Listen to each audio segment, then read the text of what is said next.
Hello, hello. Are we live? Welcome in and welcome back to Everyday with Jay. Welcome to Cooterville. Come on in and close them legs.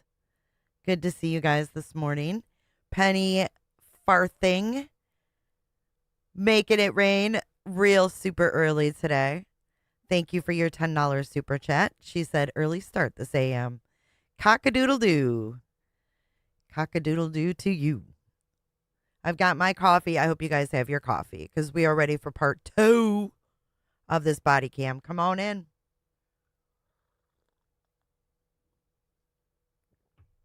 I hope you guys are having a nice toasty Tuesday morning. I'm cold here in Florida. I got the hoodie on and everything.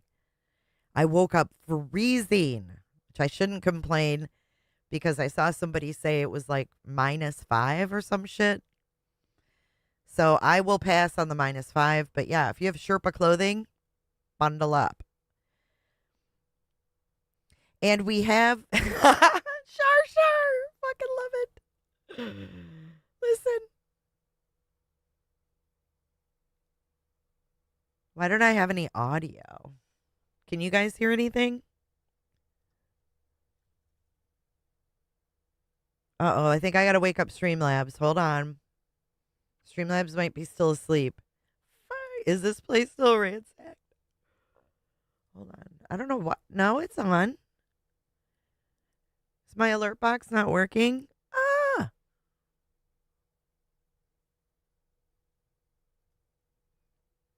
That's not good. You can hear it? I can't hear shit. I don't know why I can't hear it. It is working? It was 11, Angie B. Thank you so much, Flo, for 20 months in Cooterville. We love you in Cooterville, and Cooterville loves you. It looks like they're awake, but I don't hear them. And I don't see the super chats on my feed. I know y'all can hear me.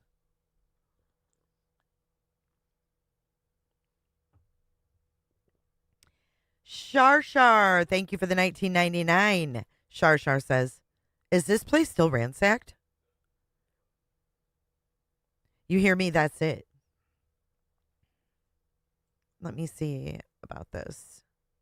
Okay, that made it wake up. Your shorts are on fire. Watch, comment, and hype. Cooterville, thank you, Flo, for your $10. Oh, I hear it now. It skipped over Shar's, though. Did you guys notice that? I'm so sorry, Shar.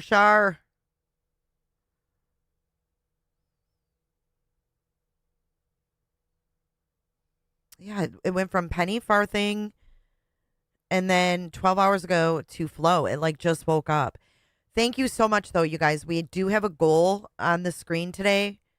And the goal states that if we make our goal, and that is 20 super chats, all the colors, we'll do a members only live this week.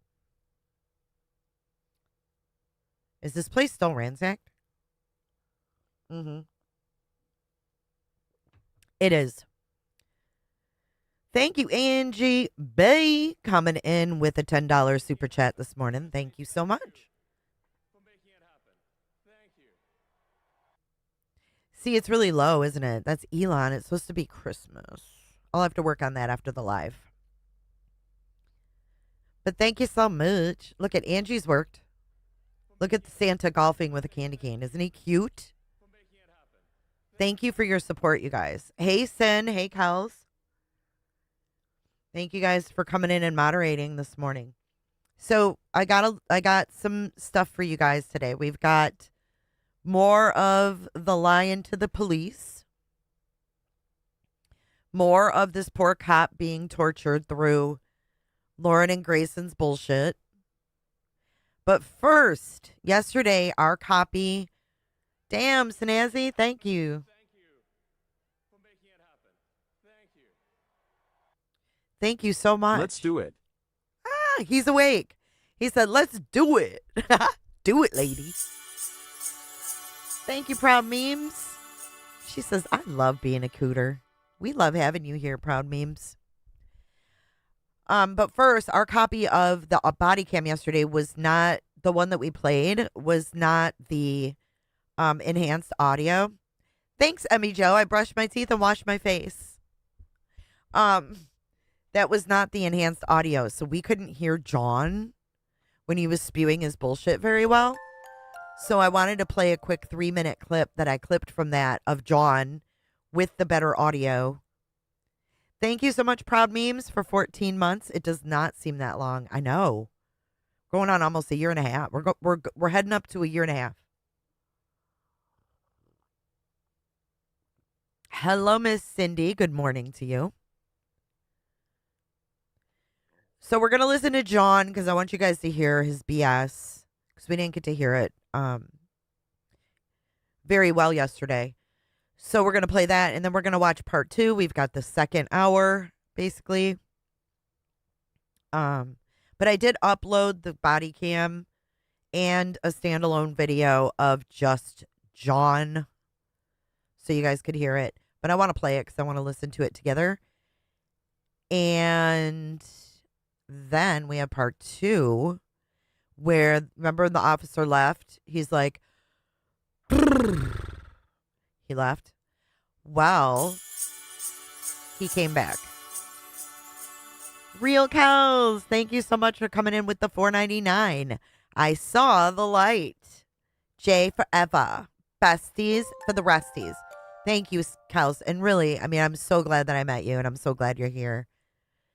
Snazzy with 11 months. Cooterville is the best place to be. Love it here. We love having you here. Thank you for 11 months. Think about it. We'll celebrate the new year and a whole year in Cooterville. Snaz. All right, you guys ready to get into today's show? Make sure you've hit the like button. If you haven't hit the like button yet, please do. It really does help get this shiz out into the YouTube algorithm, if you will. Good morning, SC girl. Heidi says good morning from Oregon.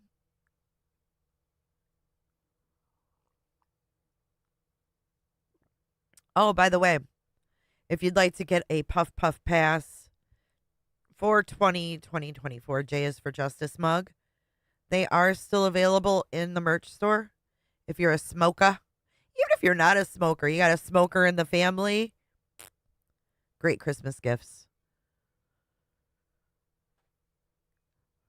How did Kels make your morning? You must tell me.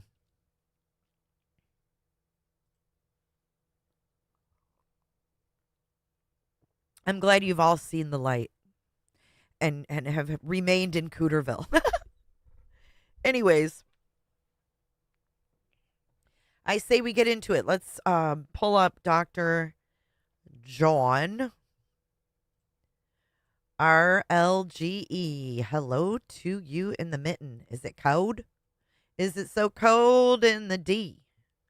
How the fuck are we supposed to keep pace? Thank you, Sophia Petrillo. Coming in hot with a $10 super chat. Coming in hot. Just like a fajita.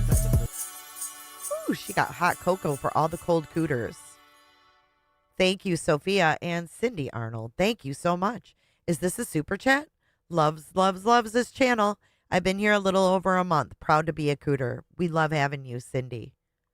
You are very, very supportive of Cooterville, and we appreciate you. Thank you, Obla. Obla says, I love your take on videos, so observant of the small things. All the small things. It's not letting you type anything in a super chat, lover? I'll take extra marshmallows, please. Okay, let's get this show on the road.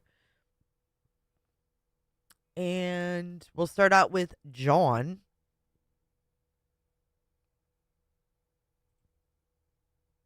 Okay, let's take a listen. It is cold in Florida. I think it's cold everywhere.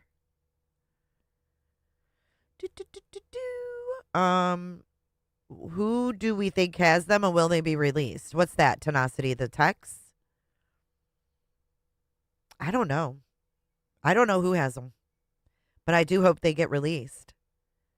Not just a girly sandwich is a former hidden gem. Welcome in. She's like this. You don't have to be ashamed. It's okay. Hey, Bobbies. All right, here we go. This is John. Let me put on the captions. They're on. Let's go. I would do groups for, convicted felons, and, sometimes a sex offender would say, well, I'm thinking about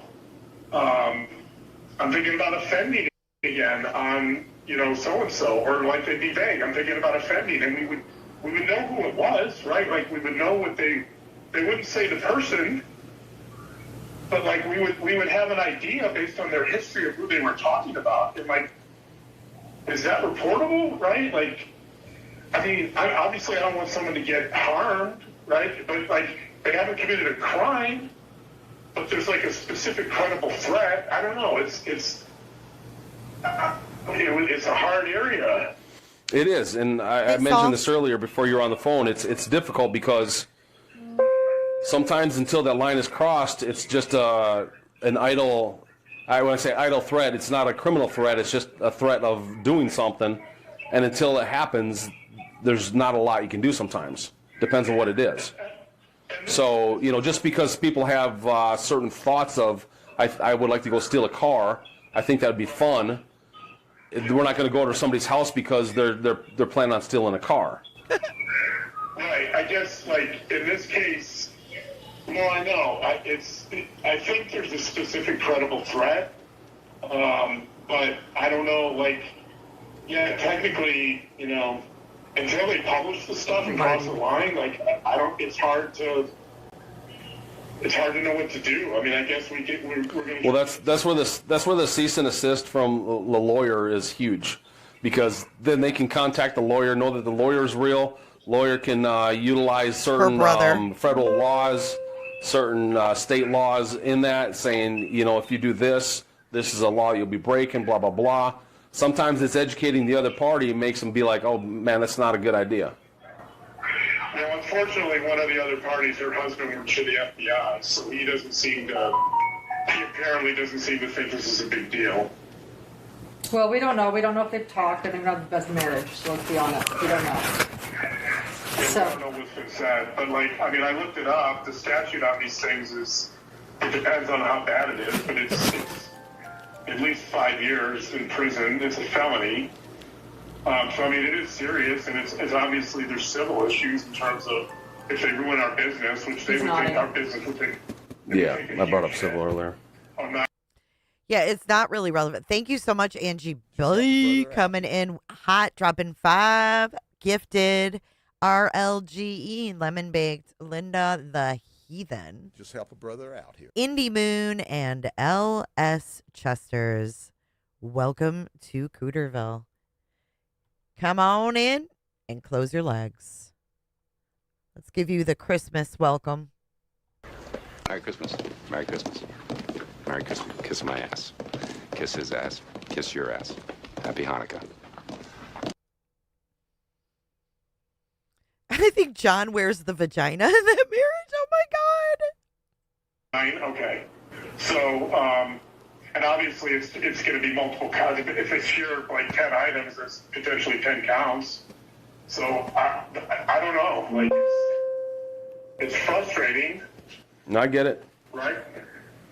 So what they said, he said that one of the girls' husband works for the FBI, and he doesn't seem to think it's a big deal what they're doing.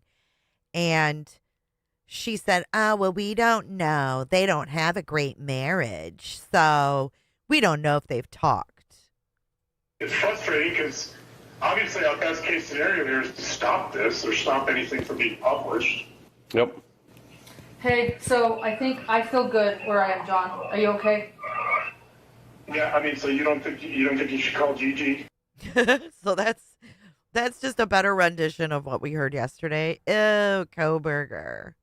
Did you guys hear that Koberger is whining and wanting to write serial killers and all this stuff? I refuse to report on his bullshit because I don't give a fuck about that guy.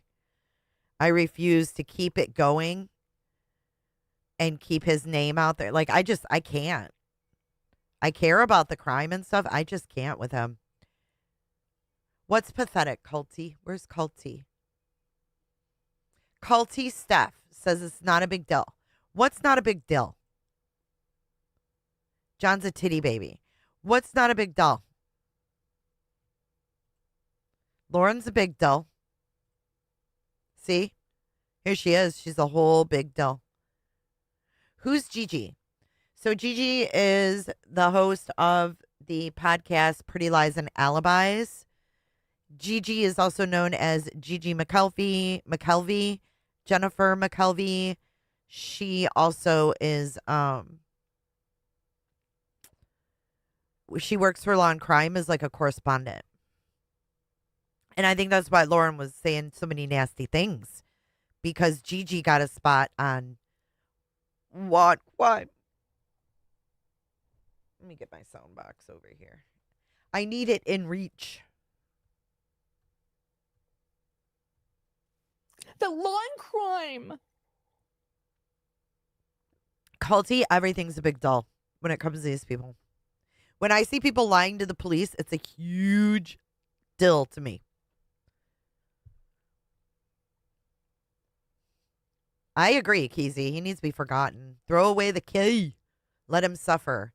Good morning, Daria from Massachusetts.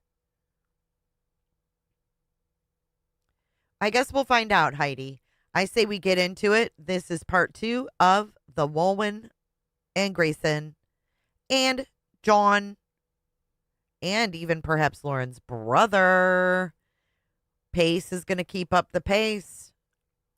We are 9 out of 20 on our goal. If we reach our goal of 20, we'll do a members only this week. And thank you again, Angie B, for gifting 5 new cooters today. Come on in, log on. The officer's back. Hello. Okay, my husband actually happens to be on the phone right now, so this is... Yeah. She's showing him the phone.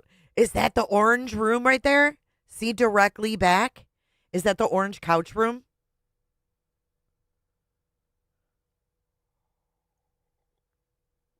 She said, no, Lindsay's posts aren't a big deal. Oh, I got you. I think. What are Lindsay's posts? Is that what she was mad about? Lindsay's posts? Why did Lindsay get a C and D? Does anybody know? Cassie Phillips, thank you for the $9.99 super chat. Thank you so much.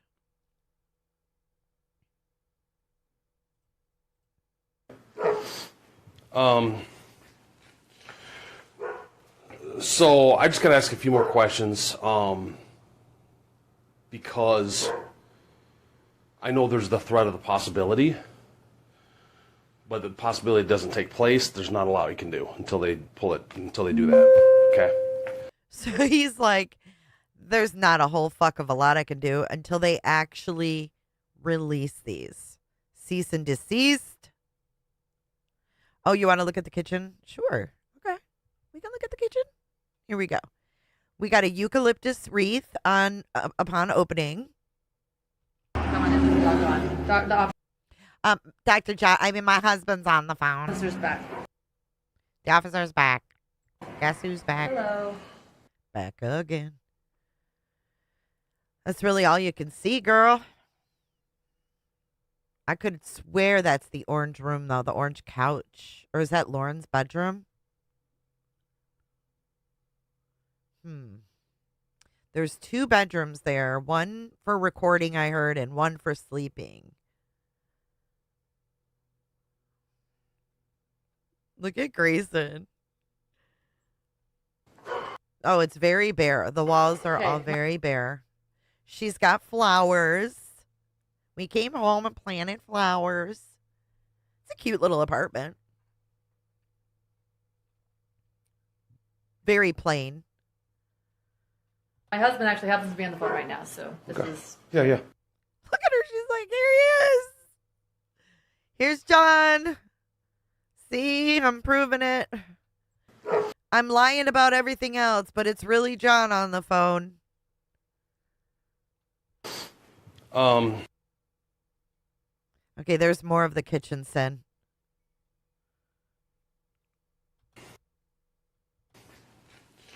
Look at this house, though. It's like literally ransacked. Right now, so this is... Yeah. You would think if you called the police. Look at, there's even a basket of clothes right there. My husband actually happens to be on the phone right now, so this is... Yeah. Yeah, she's got laundry sitting there, fucking shit laying everywhere. It looks like they had a pillow fight before the cops showed up. Where is their child? Oh, okay, so this is Grayson's apartment. Lauren is not home with her husband. Lauren is with Grayson. And, right, like a love nest. Love shack, baby love shack. But if I call the police, I'm going to at least pick up the living room, fucking straighten it up, fold up the fucking blankets, fix the pillows, and at least offer the guy a seat. He may not take it, but at least have it welcoming. What are they doing? I think they're so paranoid that they're just like sitting around trying to figure this stuff out. Trying to figure out who.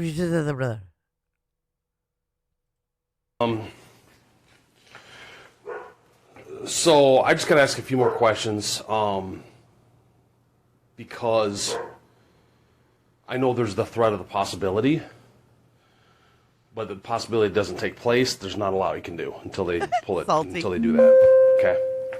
So yes, there are crimes that would be committed if they cross that line.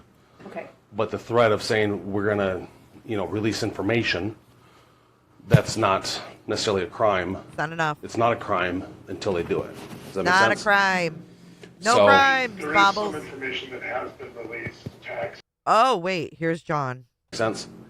I'll shut up. So There is some information that has been released, text. Like, we haven't seen it, but it's being... No, we've seen asked we've seen the text. We have mailed texts from people. around. Okay.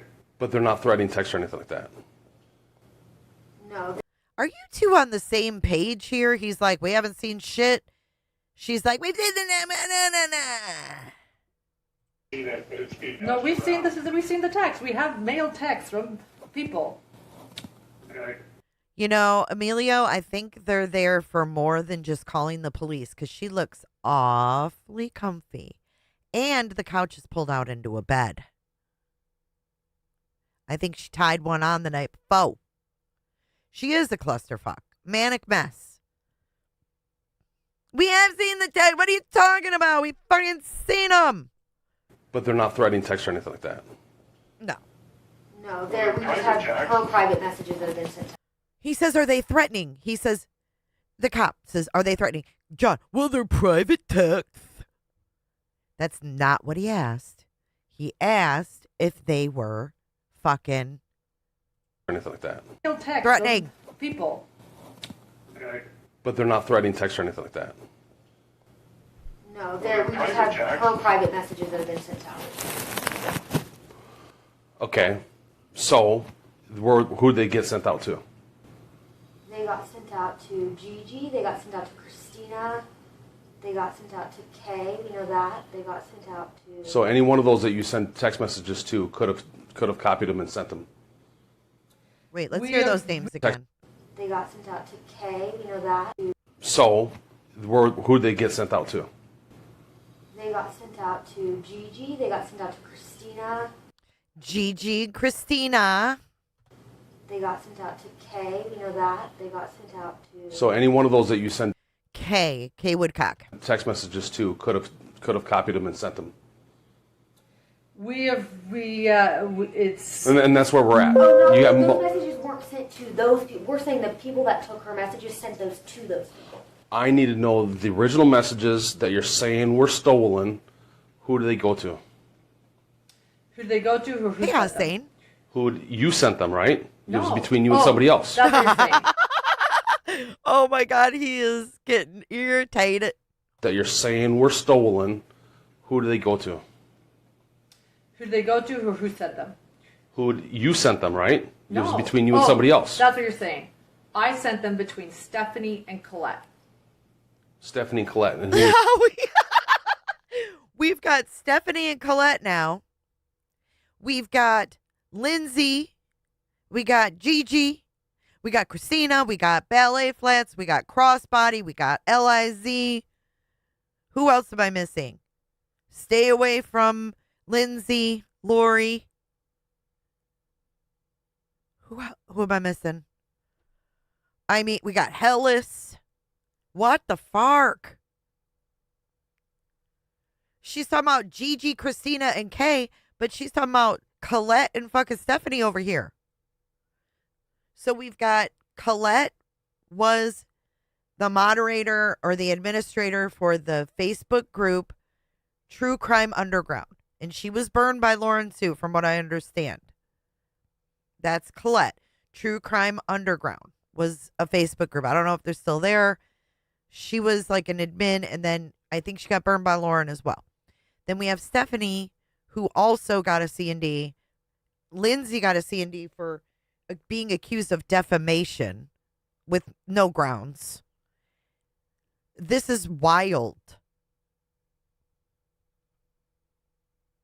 She's made a whole ass mess, Blue Jay.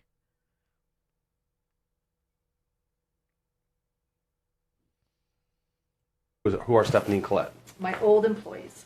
Okay, so they're Okay, so Stephanie and Colette were her employees. Okay, I wasn't sure if they were friends, co-workers, what the fuck it was. Lauren told Kay the messages were AI. No, she didn't. Did she really?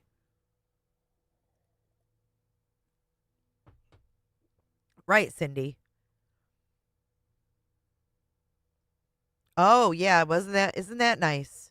What's so hard to comprehend? Kresha isn't the only one that can't comprehend anything comprehensible. Walwyn is. text messages to them. Correct. So it's their text messages to them, not just yours. My text messages to them. They have. It's a combined text message. Combined. It's a conversation. They're not just yours. It's yours and theirs. But yeah, they're. It's a conversation. Mm-hmm. Oh, fuck. Right. Private. Okay. So what was copied then from that? Can you show me again what you have? And then you can show them that thing that Colette taped. Because here's the thing: if I can't, you send an email out, right? And if it goes to 4 different people, that means any of those 4 people could have made a copy of it and shared it with somebody who shared it with somebody who shared it with somebody. And then did you share it with a news organization? Did you share it with another company? Because I'm sorry, I have to stop for a second because she thinks that a conversation she had, that text is only hers. And he's like, no, they're not just yours. You were talking with somebody or more than one somebody because they're group messages, right? Because if you shared it with a news organization, let's say, or government entity, those people are open to FOIA requests. Oh. So next thing you know, anybody can get access to that stuff. Oh. Right. Sorry. So when we send emails and text messages, they're never private. They really aren't. They're expected to be held private, hopefully. But especially when it goes to government entities and stuff like that. If anybody sends me an email to my military, well, it used to be military, to my city of Henderson email, your city. Somebody can do a FOIA request asking for all my emails. Don't cut him off, Lauren. She's like, yeah, your city email. Correct. Brand new, two birds. Okay, so who did you send it to then? Stephanie and Colette. To 2 people only. Yes. Yeah, they're on my private cell phone to their private cell phone. Okay. Yeah. Okay. So there's no official email. So those are emails and text messages? Text messages. Just text messages only? Yes. Okay. The email part of it, although they're saying they're going to release information, did it say they're going to release emails or release the text? So nothing about emails whatsoever then? No, they're sending emails. Okay, I'm just double checking. Yeah, so Wow, Lauren, calm the fuck down. She's got both claws out now. Oh yeah, she's sitting down in defeat. Look at her yelling at the cop. She's the one that can't release understand emails. She can't understand a fucking simple conversation. Or release the text. So nothing about emails whatsoever then. No, they're sending emails. Okay, I'm just double checking. Yeah, so they're sending. Making sure I get this right. They're sending emails threatening to release my private text. The private texts. Okay. And so you think the private texts that they're threatening to send are the ones that you had with these 2 ex-employees? Correct. Yes. Okay, and what's their names? Stephanie. Stephanie and Is Clark. that She also goes by Stephanie. Stephanie PH?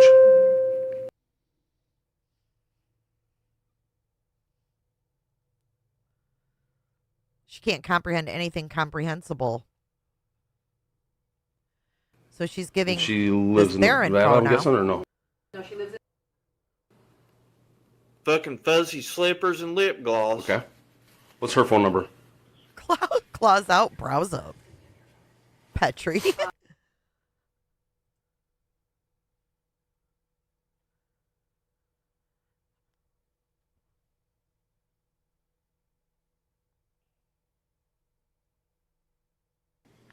Okay, and then who did you say the other person was? The other person is Colette, and she also goes by.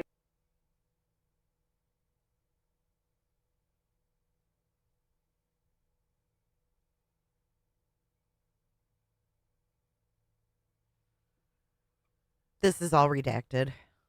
The fuzzy slippers. I Did don't you know guys? what her legal name Okay. is. Did you guys see Lily had her fuzzy slipper in her mouth yesterday? When they opened the door, Lily had her fucking fuzzy slipper.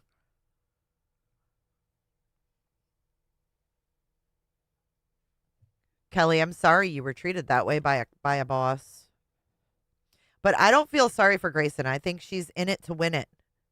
I think she wants to do this.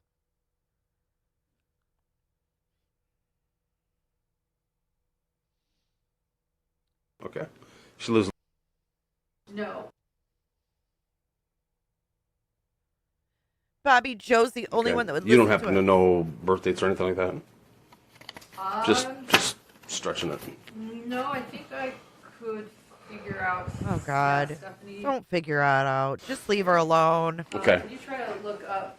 And the reason I'm rehashing this is because both of you are coming with different information from different angles and stuff like that. So, certain things are crimes. So, like defamation, let's say, right?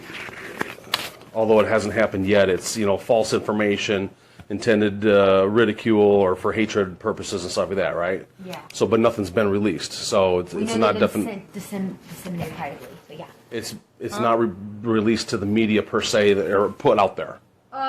We have a recording with Gigi this morning. She called Gigi, and Gigi said it has been released to the media. And Wait, what? She said that Grayson had a call with Gigi, and Gigi said it's been released to the media. Come on. Do you think Gigi really said that? Because we know it wasn't. She called Gigi, and Gigi said it has been released to the media, and to brace ourselves. Okay, so once again, it had to be. Brace yourself, like she's getting ready to go through a hurricane or something.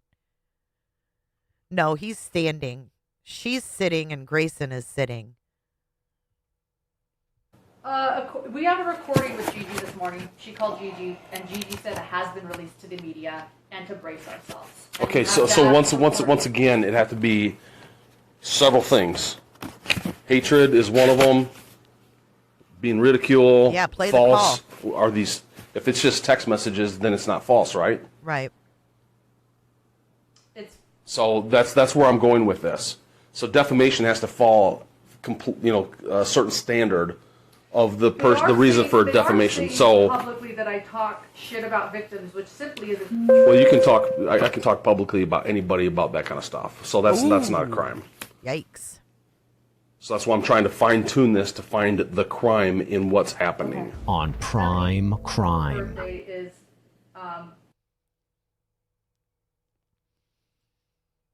Now they got the birthdays. I think she did expect the cop to just take her word. Okay, that's what I was going to say. Yeah, sorry, I don't know. Yeah. Approximate age.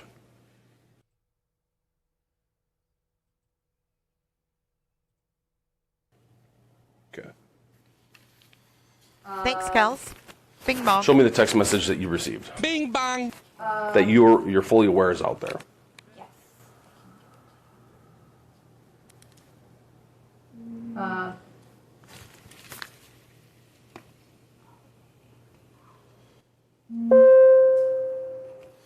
Yeah. Because here's the thing too with And can we show him that threat by Colette? so there's different things with different. Oh my God. Show him that threat by Colette. Somehow I don't think Colette threatened. Listen to her. Here's the thing too with. And can we show him that threat by Colette? So there's different things with different crimes as well. So the interception. So now we're trying to put it on Colette. We started out with fucking extortion. Now we've brought in Colette. And now we're like, oh, we have a threatening message from Colette. Stop it. Of text messages is a crime, but this isn't intercepting a text message. This is a text message that was sent to them that they screenshotted that they're planning on sharing with somebody. Or they have shared with somebody, you're saying. As of right now, that's what we know. And then that's what we know, and then it could be more from the iCloud. Well, that's what I'm... Did you hear him? Oh my God. She is, Diane. She's a little brat. As of right now, that's what we know. And then that's what we know, and then it could be more from the iCloud. Well, that's what I'm... Thank you so much, Sin, for dropping 5 cooter ships to Daria, Heidi, Martine, Sophia, and Buddha Belly. Welcome in. On prom. Whoops, wrong one. Welcome to Cooterville. Close your legs. Merry Christmas. Merry Christmas. Merry Christmas. Kiss my ass. Kiss his ass. Kiss your ass. Happy Hanukkah. Hear me out here. I can't go on speculation, okay? So saying, the Gmail, you mentioned, because the reason I brought up emails again is because you brought up Gmail and the iCloud. So now we're talking about text messages only. iCloud is text message too. Okay, I'm hearing you out. Speculation does not do any good for me right now. Correct. I need the facts. So there's nothing to do with emails right now. There's nothing to do with emails right now. Okay. Only my text So there's no email crimes. Facebook And so- Messenger. So there's a text messages that are out there that were copied that you sent them. They copied them and they shared them with other people. Yeah. So And was this a business interaction? They were employed with you at the time? Yeah. All of those you were paying them at the time. Yeah. So. Yeah. How does she know? When it comes to the iCloud, let me clarify. An iCloud gets you into seeing text messages that are private. Oh so my God. But you sent this to them. An iCloud, if they log into an iCloud, they can see other texts that I sent other people that have nothing to do but with we don't know if they have that or not. We're speculating. Correct, but I wanted to clarify what I meant by Okay, iCloud. okay. I never meant email with the iCloud. Okay. I always meant. Oh my God, Lauren, you are insufferable. Shut up. Thank you, lover of bad puns, for the $9.99. Then we got the one, the only Flobo. Hidden True Crime headed towards 144,000 haters. Go, Lauren. Damn. Ouch. That hurts. Canvas and Crime with $10. That sigh damn near made me spit out my coffee. I know, right? What's up, Lulu Boo? Hello, Mr. Cole. You better stay warm. Wrap yourself up in Sherpa. Hey, Crimeology. Good to see you, girl. Okay. So, What I meant by okay. iCloud. Okay. I never meant email with the iCloud. Okay. I always meant text Okay. messages. So you're speculating that they might have gotten your iCloud account to share iCloud information. When she, yes. But when Okay. she posted this threat, it seemed as if she had just seen, she was implying that she had just seen a text I get it. threat. It's a post. She was implying she just seen the text. I get it. Shut the fuck up. If he could say, shut the fuck up, he would. Yeah, I'm wondering how they're just hanging tough at 312. How do you drop that quick and then just hang there? It doesn't make sense. It seemed as if she had just seen. She was implying that she had just seen a text. I get it. Threat.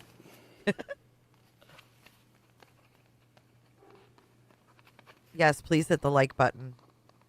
We need this to get out. Okay, let me see. Get out. How many are there on there? This is just one. This was the girl Christina who sent this, was sending this to prove a point to Lauren that your text message. Don't. What? What'd she say? What's wrong? Okay, let me see. How many are there on there? This is just one. This was the girl Christina who sent this, was sending this to prove a point to Lauren that your text message. I didn't hear what she said. This came from who? Colette, whose number you got. This one's Colette. She said Christina.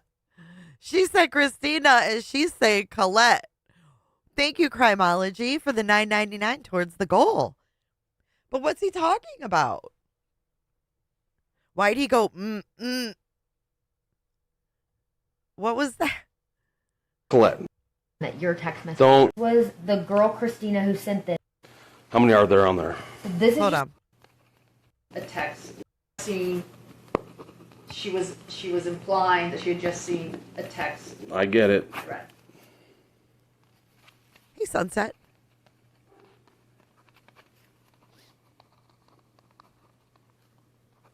Okay, let me see. How many are there on there? This is just one. This was the girl Christina who sent this, was sending this to prove a point to Lauren that your text message. I didn't hear what she said. This came from who? Colette, whose number you got. This one's Colette. This one came from your ex-employee. Yes, this was a To group you. message with Colette and Stephanie. No, public. That was released publicly on Facebook about me. Okay, now I'm getting two different stories. This is very frustrating. Let me. I know you both are passionate about this, all right? But it's not helping me get. On Facebook. Wait. Okay, wait. One. Now it's a Facebook, but she's showing some kind of fucking email. Listen. Okay, let me see. How many are there on there? This is just one. This was the girl Christina who sent this, was sending this to prove a point to Lauren that your text message. I didn't hear what she said. This came from who? Colette, whose number you got. This one's Colette. This one came from your ex-employee. Yes, this was a To group you. message with Colette and Stephanie. No, public. That was released publicly on Facebook about me. Okay, now I'm getting two different stories. This is very frustrating. Let me. I know you both are passionate about this, all right? But it's not helping me get in this kind of two different directions and stuff, all right? She's got her shit I miss? together. Let me explain this. This message is a screenshot of a group message between Colette and Stephanie and Lauren while Lauren was paying them Okay. to work for her. So it's a message you sent to the two employees Yes. when they were employed. Yes. They screenshot them, and they sent them to who? Someone that was doing contract work for me. Yes. Were they doing contract work for you at the time as well? Yes, and didn't return Okay. and stopped after we paid her because of this. They didn't work together at the same time.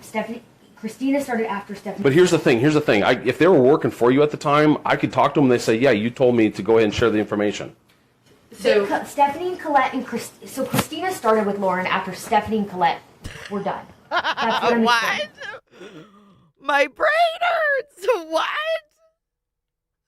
What's going on? Did you hear him with his pen? He's like, can you guys believe there's more hours after this? If that's possible, there's more. They say, yeah, you told me to go ahead and share the information. So Stephanie and Colette and so Christina started with Lauren after Stephanie and Colette were done. That's what I'm explaining. I thought Christina was just volunteer. What is she talking about? Hold on. I think Christina was volunteer.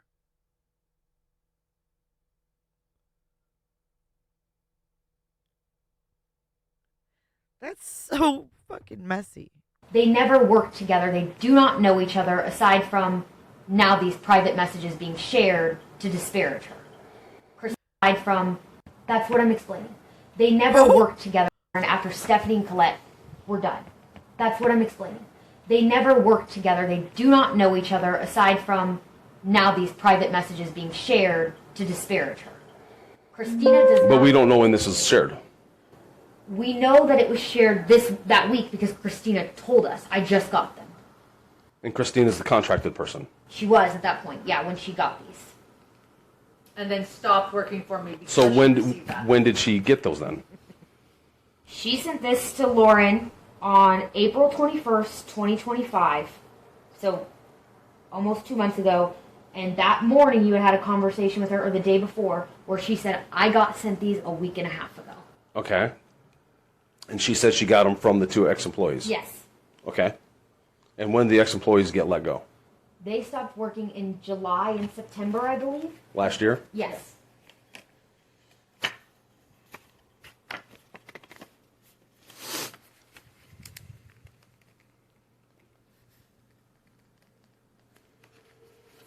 So July for sure, or time roughly July? Lauren, what was the date that Christina, or that Stephanie quit? Can I see your phone? Just let me quickly find it. Crimology, this is actually Grayson's place.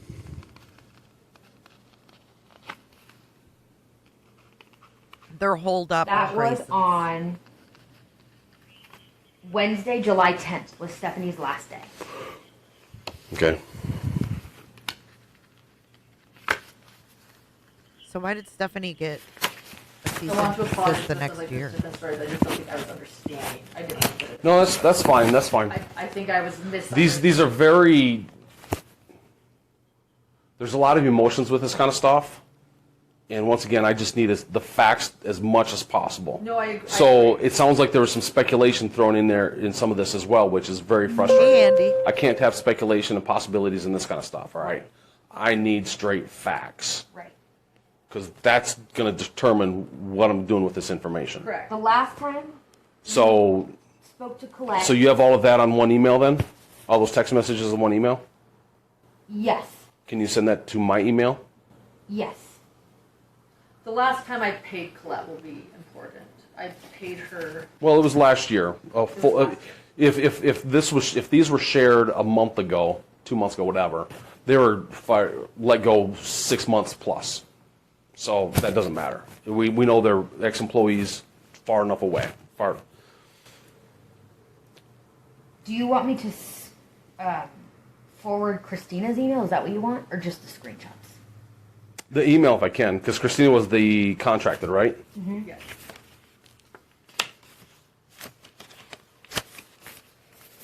And what's your email?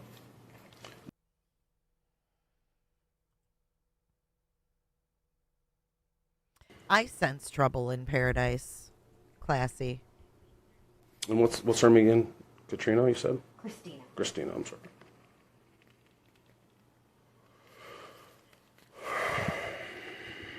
He's so frustrated, poor guy. I feel for him, man. He deserves a gift basket. After the most recent, Stephanie, for the cease and desist, is to not contact me again. Well, the cease and desist was sent to who? Stephanie and Colette. Oh my God. They each got one. She was told not Okay. to contact Lauren again, and she sent her a screenshot of Lauren's own messages Oh my God. in a group chat. So she was obviously not fact, but it infers she was trying to dig up more stuff. She was continuing as recently as June 4th.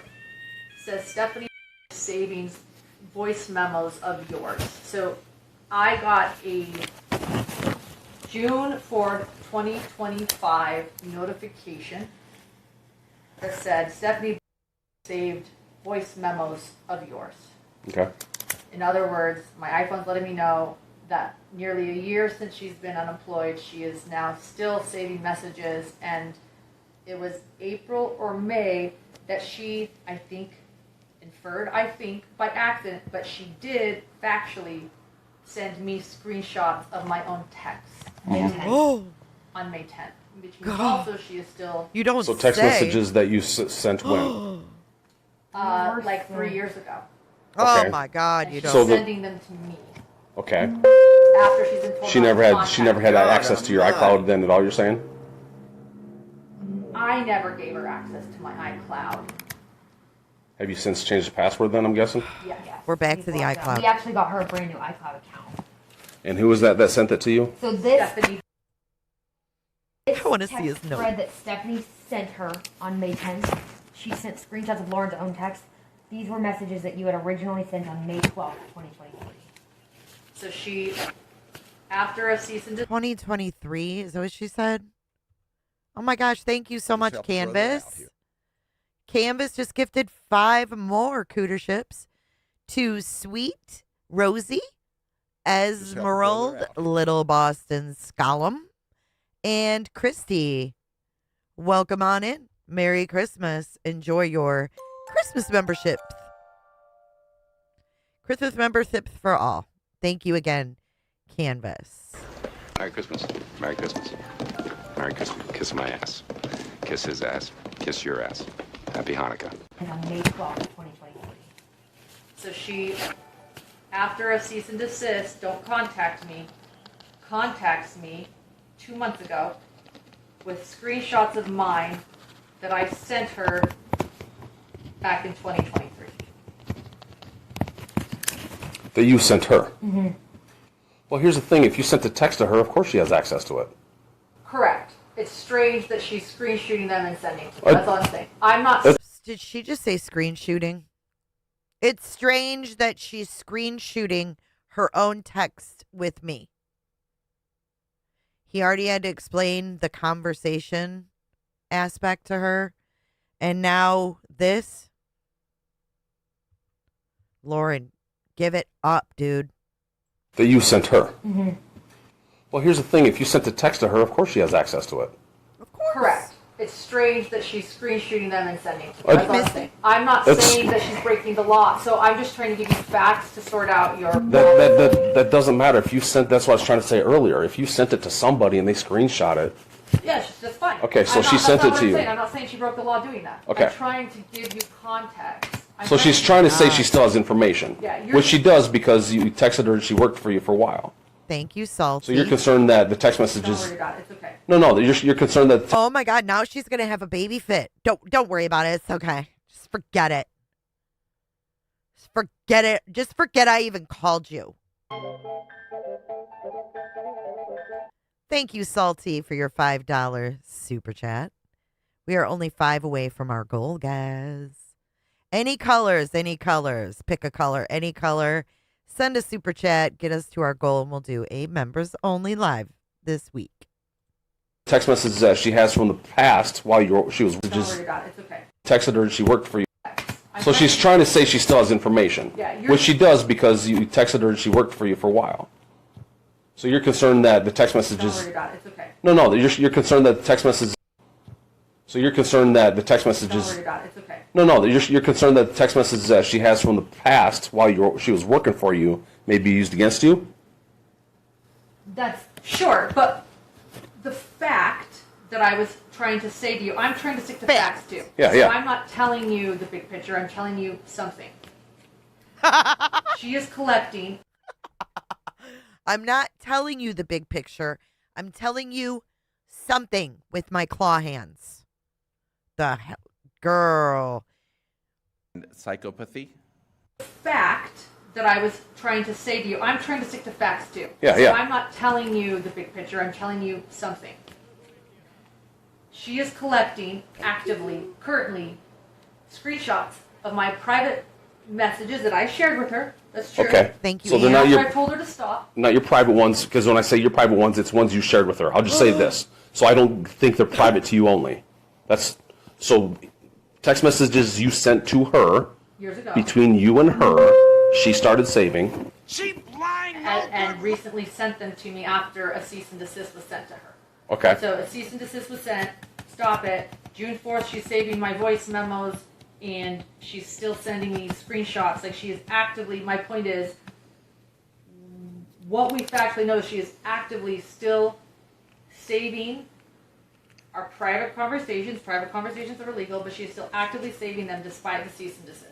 We also have on record her talking currently to Gigi despite a cease and desist. Okay. The messages, her saving old text messages, is suspect. I get it. Depends what she were to do with it is one thing. Okay. Yeah, I'm just trying to get you information. No, I get it. I'm but not it's saying that's against the law. No. I'm just saying when you use the word private, I'm thinking yours and yours only. That only you should be able to see. Lover of bad puns. Thank you for the $9.99 super chat. And Angie B with another super chat. $2 to make me holla again. Thank you, Ange. And Kylie. Let's see. What's Kylie saying? Proton email. Mean Girls Burn Book. Grayson's version. If you know, you know. You think it's her, huh? Thank you, guys. We are one away. Whoever super chats next will get the confetti. But it's not. Look at Laura. She's like, look at her posture now. She's all hunched over. She's all like feeling defeated because she's like, just forget it. Just forget I called you. Just never mind. Woohoo! Is that going to take us over? Woohoo! Yay! Thank you, Flo. Thank you, Crime. Crimeology. Thank you so much. We did it! Looks like we're going to be doing a members only this week. We're going to be members only. Cooterville. Get your one-way ticket to the members only. Become a member today. Thank you, Cassie, for your super chat. Coming in to top it off. Thank you so much. It's private. It's a text message you sent to her. So it's a shared text message thread that she's saving. Does that make sense? Mm-hmm. Okay. So that makes sense. The cease and desist, I don't know what the cease and desist said. If that says no contact with you or whatever, or no whatever. So that's something that you can give to your lawyer. Then he can do with what you need to, because some of this stuff will probably fall in the civil area more than a criminal area. Oh, she don't like hearing that. So when was the cease and desist sent out? It's a cease and desist. Get it right. It's not a cease and desist. Desist sent out. When was the cease and desist sent out? Thanks, Hidden True Slime. April 9th. Hey, if you know anyone hiring, they got a slot open, let me know. I won't hold my breath, though. Is Pines here? This is going on in this guy's mind the whole time.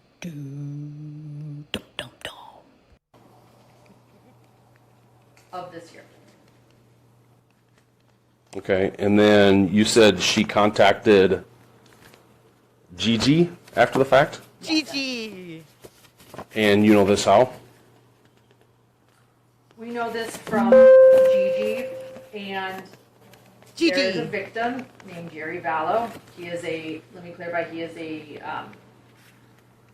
I know everything's very important legally. His brother was murdered, so he's a survivor. Like, he's not the victim of the crime. He's the one giving a victim impact statement. Mm-hmm. He's a big part of this trial, a witness, a victim impact statement, and he let us know today that Stephanie is talking to Colette. Today. To Gigi. She can't. Oh my God, his notes would be a mess. She can't even keep the names straight. Jay, actually, PBD Podcast is looking for a female for their show that has 4 other hosts on the podcast. Look into it. Really? I don't know what PBD is. Stephanie is talking to Colette. Or to Gigi. To Gigi. He called me this morning. Okay, it still goes to Gigi though. So yeah, he told me this is still third party. Lauren and Grayson, if you're watching, you two look like fucking fools. The longer this goes on, the dumber you look. It's an all-female platform. How cool. Gigi. Gigi told me. Was it Gigi? No, it was Colette. Colette, Gigi, Stephanie, or Lindsay. It goes to Gigi though. So yeah, he told me this is still third party. I get you're getting fine, information. just asking. I would have to talk to Gigi. She would be the one that would have to give it up. Oh. Okay. That's great. If that's what you need to do. So once again, when was she contacted then? Gigi or? Yeah, Gigi. That's something she'd have to give up to you. But she. That's great. If that's what you need to do. So once again, when was she contacted then? Gigi or? Yeah, Gigi. That's something she'd have to give up to you.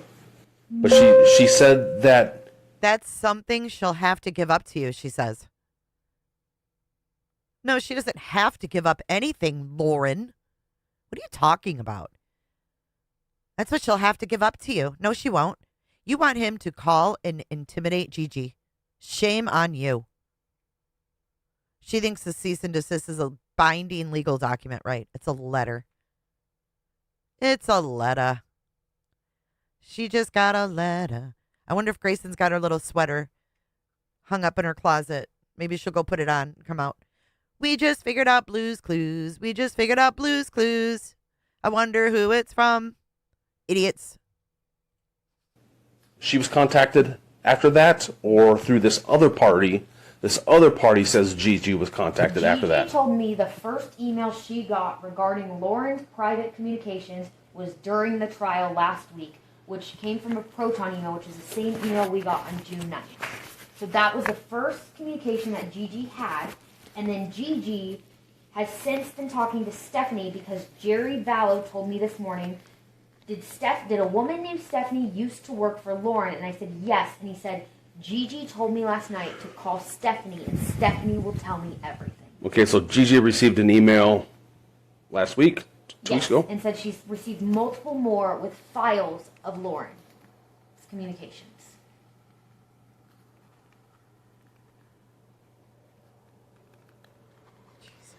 And Gigi has said to you guys that she received these files. Yes. She told me that she received those files. This is hour 2. Okay. She did not say they came from Stephanie specifically, but she said, I have received all of these files. However, hold on. Files? Communications.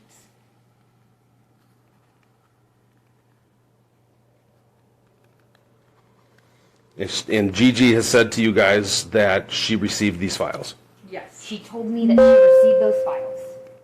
Today, she said that. The day. Okay. The day. She did not say they came from Stephanie specifically, but she said, I have received all of these files. However, again, hearsay, third party, she is telling other people to call. However, again, hearsay, third party. Oh, there's Lawyer Grayson.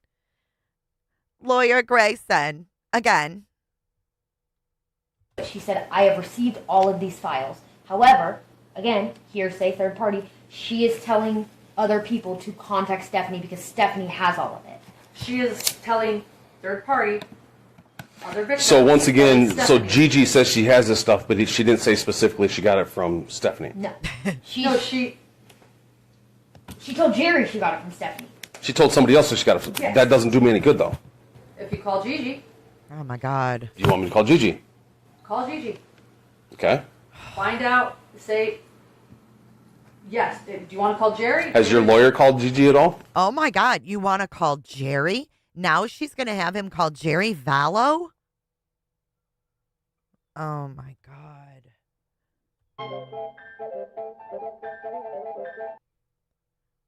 You have got to be kidding me. Do you want to call Jerry?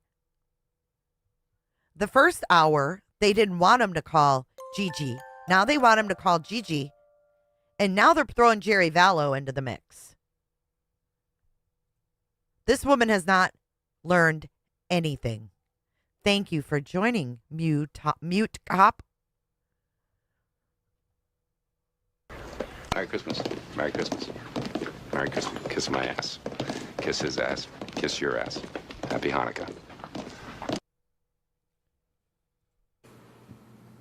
Yes. Do you want to call Jerry? Has your lawyer called Gigi at all? No, we haven't gotten him involved today. Well, I talked to him this morning, but that was it. How about talk to your lawyer about this because of the cease and desist? Let him know what you. I mean, lawyers. I know he's your brother, but when it comes to stuff like this or anything business, lawyers need to know everything that's happening.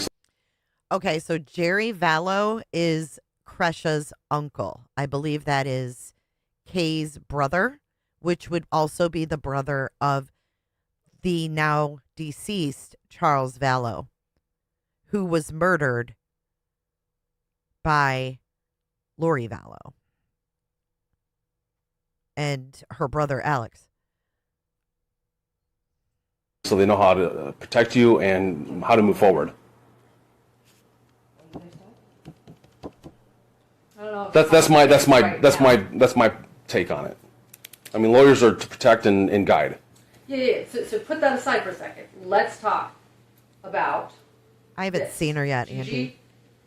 Gigi told somebody today that it was Stephanie that sent it. Mm-hmm. Can you? Gigi told someone today. This is all hearsay. I haven't seen Kresha yet today. Have I had any private convos with Kresha? No. Just on here. Talk about this. Gigi told somebody today that it was Stephanie that sent it. Mm-hmm. Can you find that out from Stephanie and Gigi? Because, or Jerry. Jerry can say, yes, it was Stephanie. Like, I don't know who you need to call. Oh, my God. This woman. I would have walked out. I would have said, I don't give a fuck. Report me to my sergeant. I'm fucking out. I told you there's no crime. I told you I can't go off hearsay and speculation. When something happens, give us a call back. Here's my card. I don't understand this. Wying Warren, your picture is hysterical. I mean, what in the hell is going on? That sent it. Mm-hmm. Can you find that out from Stephanie and Gigi? Because, or Jerry. Jerry can say, yes, it was Stephanie. Like, I don't know who you need to call. Jerry's this guy, but was told by Gigi. But once again, that's a hearsay. Just call Gigi. That's why I'm asking. Do you want to talk to your brother first? Oh, my God. Well, Gigi wasn't sent a cease and desist. Oh, my God. That's not what he's asking. Welcome, Leanne, to Cooterville. Come on in and close your legs. Let's give you an official welcome, girl. She says, welcome to Cooterville. Everybody close your legs. Everybody coming in, close your legs. Close your legs. Good to see you again, Leanne. Oh, my God. Okay, that might not be a bad idea. So do you want to talk to your brother first? That's what I was going to say. Her brother. So her brother's her lawyer. He's saying all of this is falling under civil. You might want to talk to your brother. Okay? He's not saying whoever you sent a cease and desist to, you need to talk to your brother about.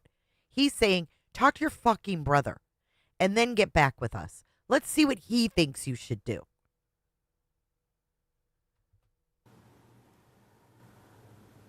About if he should call Gigi. Oh my God. I can call Pace. Okay. I'm a little. Forgive me. No, it's okay. What? It's very convoluted. But I Very. can't go off of hearsay, and it stinks. It 100% it stinks. Oh, look how defeated. Look how defeated Lauren is. She's looking around. She doesn't know where to go, what to do, what to say. There's no one she can call. She's she's hesitating to even call her brother Pace. But is she going to get Pace on the phone? Hey, Wendy's and Captain D's. Going down this kind of path and everything, but Oh. I thought Gigi told us to. Oh, the phone is a ringing. The phone is a ringing. I think Grayson has taken the reins, and Grayson is calling Pace. Say that it was Stephanie. I thought I heard that when we were talking to her. So I think this is where I'm a little confused. So okay. I thought that she did say that. Okay. Wait, what? You're confused on what? What is she bumbling? She's a bumbling idiot. It was Stephanie. I thought I heard that when we were talking to her. So I think this is where I'm a little confused. So. Okay. Okay, so TS. No, that's not the brother. So that's the brother's partner, Dastin Doe, a.k.a. Dallin something. That's the guy that wanted to change his kids' last names to Doe. That's her brother's partner. Her brother's name is Pace. Welcome to Cooterville, Flannel Stitcher, Tori. I love that name, Tori. She says, welcome to Cooterville. Everybody close your legs. Everybody coming in, close your legs. Close your legs. Grayson does the calling because she's the assistant. I thought that she did say that. Okay. To us today. Hello. Hey, Pace, it's Grayson. I'm here with the police right now. Oh my God. Hey, Pace. It's Grayson. Hello. Hey, Pace. Did you hear Pace answer? He's like, hello. She must have his personal cell. He definitely was not at the law office when he answered that phone call. Say that. Okay. To us today. Hello. Hey, Pace, it's Grayson. I'm here with the police right now. I talked to Gigi today, and Gigi, we know from what we know that Gigi's telling people to talk to Stephanie, and Stephanie's involved. So the question now is, do the police call Gigi? The question is, do the police call Gigi? Listen, why doesn't Lauren call her own brother? Because Grayson is her bitch. Grayson is doing all the legwork, all of it. Have you guys hit the like button yet, though? Please hit the like button. We need this to get out into the YouTube world.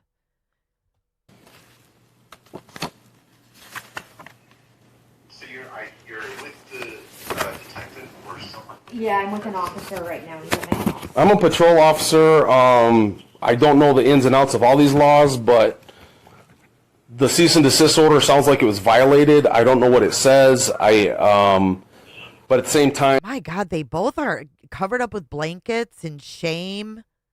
Look at Lauren. Oh my God, Pace can't fix this. No one can fix this for me. it sounds like this Gigi person was contacted by the Stephanie, which is the cease and desist person. And it sounds like she was contacted after the cease and desist was sent out in April, and documents were sent to this Gigi. Although apparently this is third. Does Pace know who Gigi even is? Because Pace didn't send Gigi a cease and desist. So maybe we need to give Pace some background. This is so embarrassing. And Lily is locked up. Lily was barking when he first came back in. She is locked up now. She's not even able to come out here and chill. Meow House says, so Pace's office had a paralegal working with me, and the paralegal got arrested on fraud. Are you kidding me? Well, they're all involved in a RICO now. Third party information from another source that says that Gigi has this stuff. Yeah, so, and then where are you, is this in Henderson? Or Yes, in Henderson. Okay. Okay. Is this where you work out of? Yeah, this is my employee's apartment, but Yeah. I'm same zip code. Okay, you're in Henderson too. Wait, what? This is my employee's apartment, but Yeah. I'm same zip code. Okay. Yes, in Henderson. Okay. She's got her sippy cup. Look, she gets her sippy cup. Okay. Is this where you work out of? Yeah, this is my employee's apartment, but Yeah. I'm same zip code. Okay. But I'm what? God, her blankie and her fucking sippy cup. Lauren, grow up. Henderson? Or Yes, in Henderson. Okay. Okay. Is this where you work out of? Yeah, this is my employee's apartment, but Yeah. I'm same zip code. Okay, you're in Henderson too. I can't understand. In the same zip code, but I stay in the same zip code. But Yeah. same zip code. Okay. But I'm the same zip code. Okay, then. Okay, you're in Henderson too. Sippy cup. So I recommended through because we've hashed a lot of different things and trying to come down to the exact facts of what we know right now, instead of what's being heard and hearsay and stuff like that. So that being said, I brought she had mentioned right away that you guys had did a cease and desist, but then talking about Gigi and did she or did she not kind of stuff, was a cease and desist violated, and some of this falls down under the civil area. I'm trying to figure out if there's criminal act right now. Sorry, I with what I have, and I'm trying to get to that point of it. But I know the importance of a lawyer for both guidance and you needing to know this information. So yeah, sure, thank you. I mean, and I think part of the complication is we are in multiple jurisdictions here. Yes. Really, this jurisdiction is invoked because of where Lauren lives. So I think it we're relevant to be working here. Yeah, I mean, I think it definitely merits some investigation because, yeah, let's get to the bottom of what well, the investigation, my investigation would be criminal. Right now, I'm trying to find the criminal aspect in this. Okay. Cease and desist, from what I understand, is civil. That'd be between you guys and them. Because even though stuff was shared, nothing has gone public as far as defamatory information and proving that it was defamation if it does get released. Sure. Yeah, definitely. I mean, in my research when we were preparing the cease and desist, there were some, cyber laws, that had, that did kind of appear to rise to the level of criminal, but of course I'm not a criminal lawyer that's right. that knows these laws off the cuff. I guess where would we want to go next? What would Do you want to hear that again? I'm not a criminal lawyer that knows these laws off the cuff. Right. That knows these laws off the cuff. A criminal lawyer that's right. That knows these laws off the cuff. I guess where would we want to go next? Dear Lauren's brother. What would be the next step in your process? Well, I'm kind of, I got to get a little bit more information and do just a little bit more research on some stuff. Right now, I'm not finding the criminal aspect because somebody's saying I'm going to, release information. We don't know what that information is necessarily, and a threat of releasing it doesn't mean they are going to release it. It could be just an idle threat. It sounds like information was shared, but we can't prove that either. Okay. So I didn't know if you plan on sending something to Gigi or what your next step would be in this as well. Gigi stated that she received files and files of my private messages recently. Okay. Yeah, I mean, it's developing on our side, on the civil side as well. So, I mean, sure, we can certainly push on the civil side and a cease and desist, like the officer said, right, this is just civil, right? The repercussions of that would be civil damage, and we cannot, make any threats of criminal action. That's extortion. That's for law enforcement to handle entirely separately. There's no extortion. That you're involving law enforcement. I think it's the appropriate path. So Pace is saying, law enforcement needs to handle this. Oh my God. CH, just CH, you ain't kidding. I'm loving it. I am loving it. It's wild. This Pace is wild. What is he talking about? But entirely separately. So I'm glad that he's the criminal action. That's right. This is just civil, right?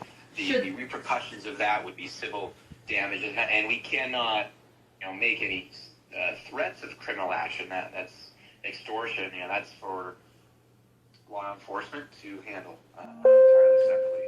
So I'm glad that you're involving law enforcement. I think it's the appropriate path. But like you said, yeah, we've got to know what's concrete here, what's not hearsay. We can certainly pursue more civil remedies and another cease and desist or raise the ante on the civil side. And yeah, I mean that's how I can help, right, on that component. Yeah. Are you comfortable with me calling this Gigi person? Gigi is contacting. Gigi is the host of Pretty Lies and Alibis podcast, and Pace. Sorry, I was just talking to John, my husband. And wait, what? Did she just call? Wait, what? Hold on. Pretty Lies and Alibis podcast, and Pace. She called her brother Babe. Did you guys hear that? She's like, Babe, I mean Pace. Is she all fucking discombobulated or what? Listen. Contacting. Gigi is the host of Pretty Lies and Alibis podcast, and Pace. Sorry, I was just talking to John, my. What the fuck? And Babe just. Wait. And Gigi is the host of Pretty Lies and Alibis podcast. Okay, so she said Gigi is the host of Pretty Lies and Alibis podcast, and Babe. Wow. Listen. Lies and Alibis podcast, and Pace. And Babe, I'm in Pace. Sorry, I was just talking to John, my husband. And sorry. The fuck? Gigi is contacting. Gigi is the host of Pretty Lies and Alibis podcast, and Pace. Sorry, I was just talking to John, my husband. And she was told us and somebody else that it's Stephanie that has been sending her info, and she's telling other people to talk to Stephanie, and she'll give. Yeah, I slowed it down a little bit so we could understand it. His sigh was everything. I slowed it down to a little bit, yeah. So you can hear it. I know, I was just talking to John, my husband. Something ain't right. What you are witnessing is real. The participants are not actors. Give it all, and that she has received files of private messages, and she also told us today, which we have on recording, she said, yeah, we've received notification. She said, yeah, they're going to release it. I've been told to turn on my notifications. They're going to go gung-ho. No, there's no captions. And yes, she's on the phone with Pace. She called him Babe. Go on this. I want to stay out of it, but yeah, I've seen files of Lauren's private messages.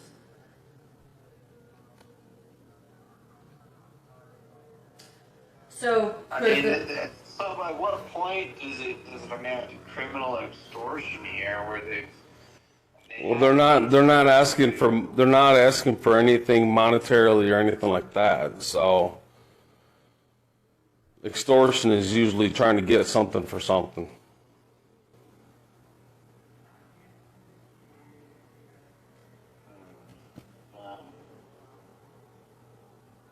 anything, any requests of you, Lauren, right? It's just, they're just wanting to harm you, create your reputation.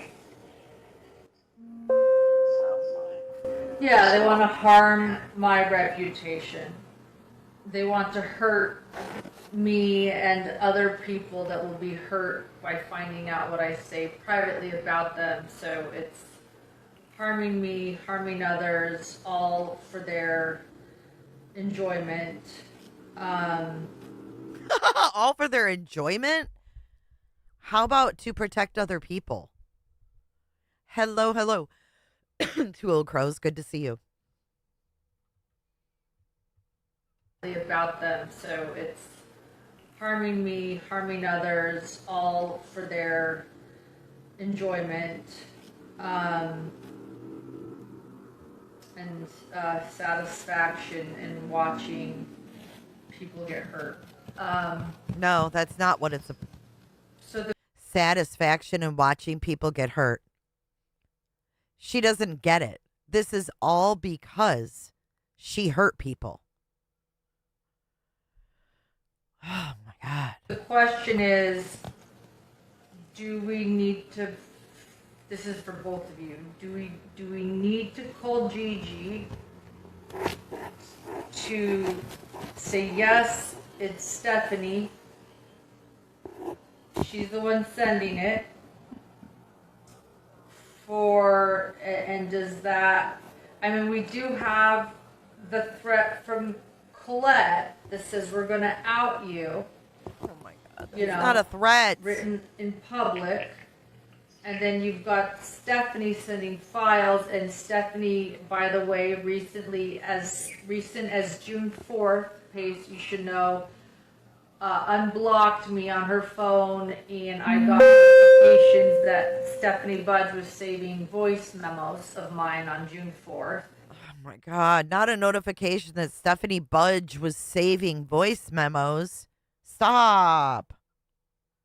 Oh God, we have Colette and Stephanie now, Lindsay. It's no longer the others, it's Colette and Stephanie. So that was just a couple weeks ago. She sent me, additional things, right? So the question is, additional things? Do we confirm that this is Stephanie and Colette, and does the thread of Colette's public message saying we're going to out you, you better watch it, you better watch, your back, plus your back? Stephanie ignoring the cease and desist, and they're about to destroy our lives. Oh my God, lady. And they're about to. There's the claw again. Destroy. She is something else. Our lives, and as well as others. How does this become criminal, and do we want police to call anybody else?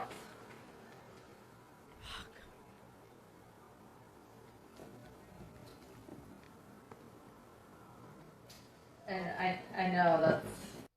Lily finally got freed. Did I say that right? Yeah. Officer. I mean, I can call your two ex-employees too, for that matter, if you want, and just say, "Look, you're riding a fine line." Oh my God, no, that's not right. And I could do that as well. I think something like that would be helpful, I think.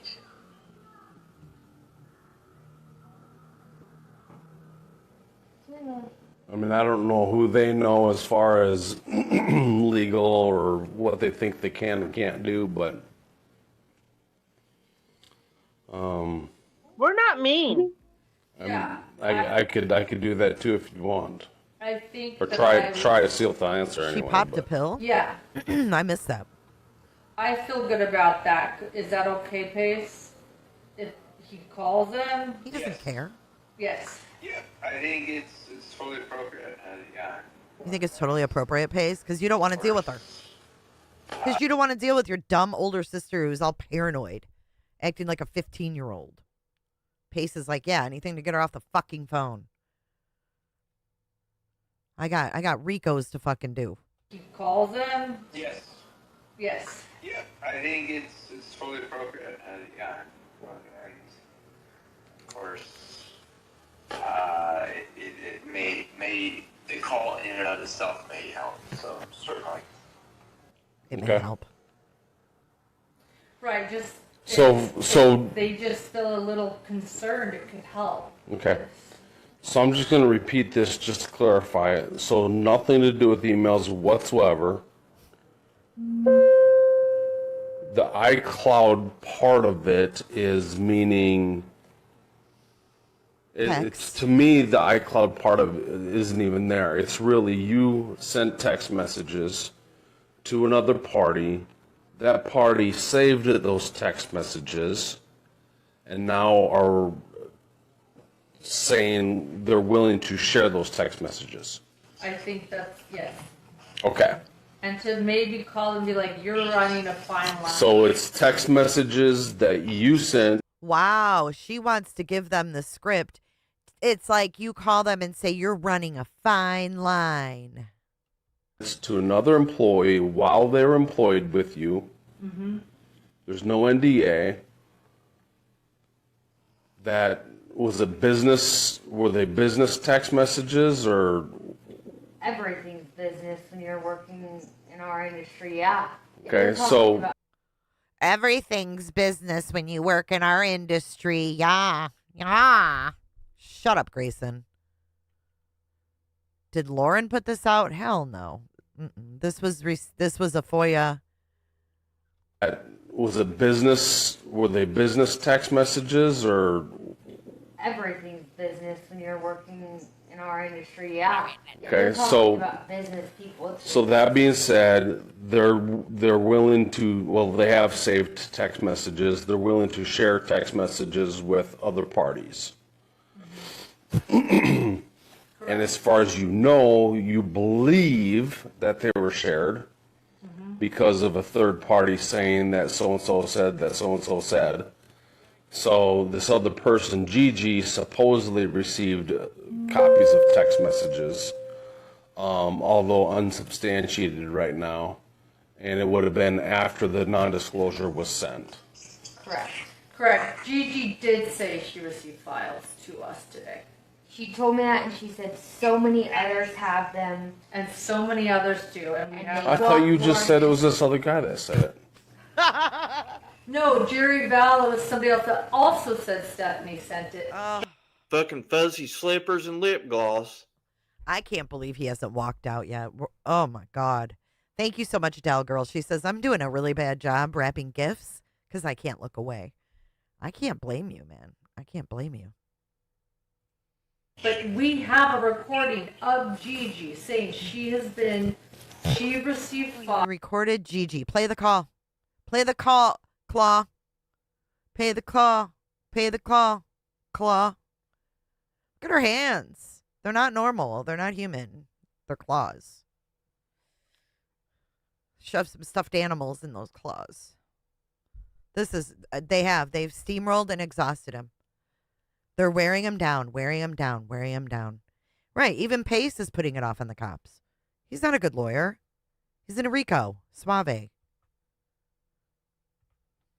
No, Jerry Vallow was somebody else that also said Stephanie sent it. But we have a recording of Gigi saying she received files.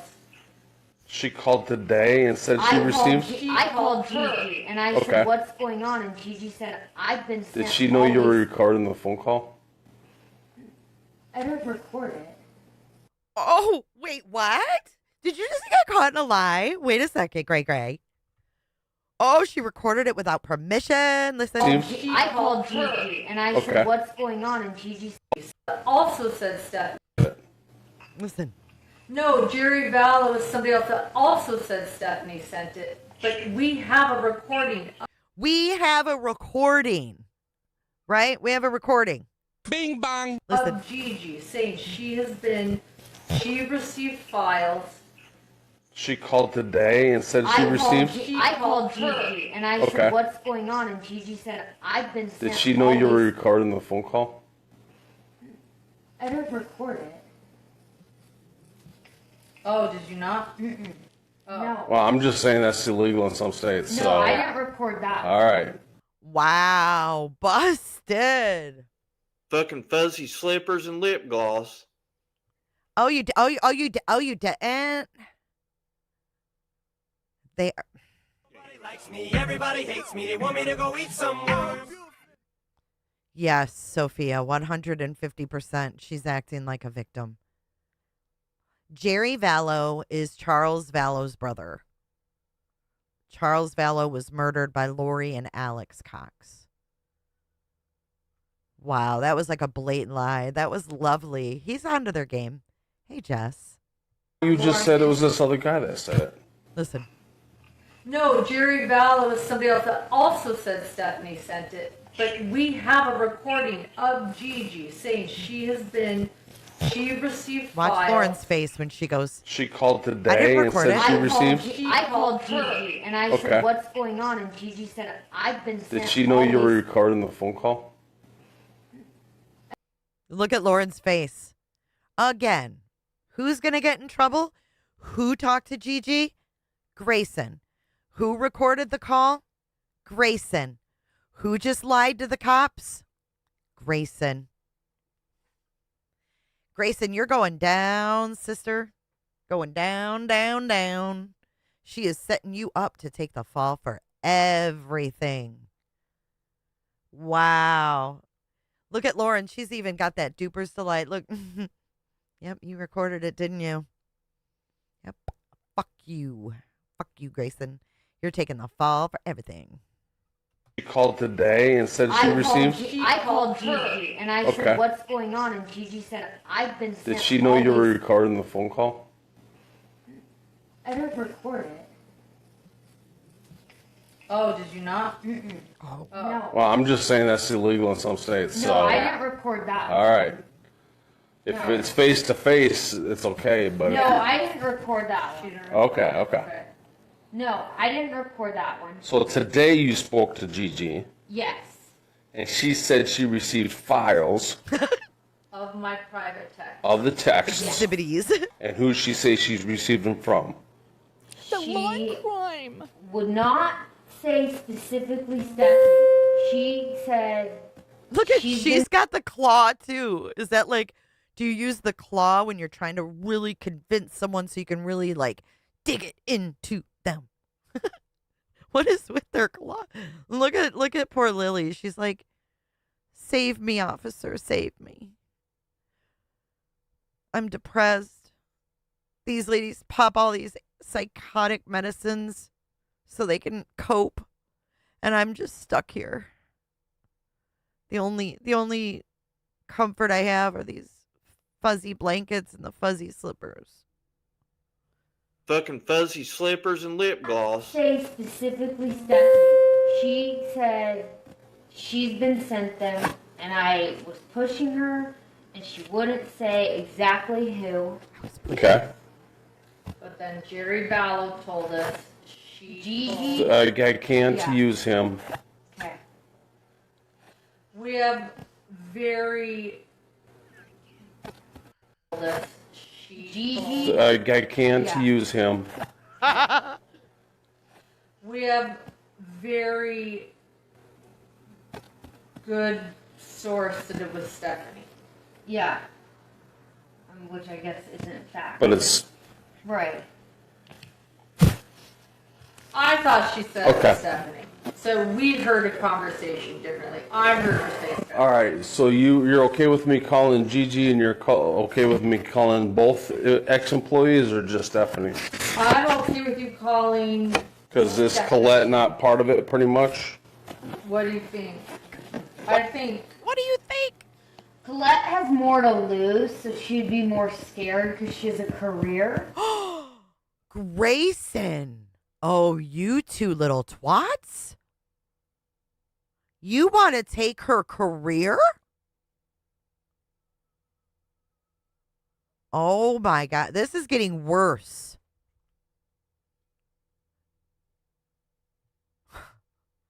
intimidate her because she's got more to lose. She has a career. They're just Stephanie. I'm okay with you calling. Because is Colette not part of it, pretty much? What do you think? I think Colette has more to lose, so she'd be more scared because she has a career.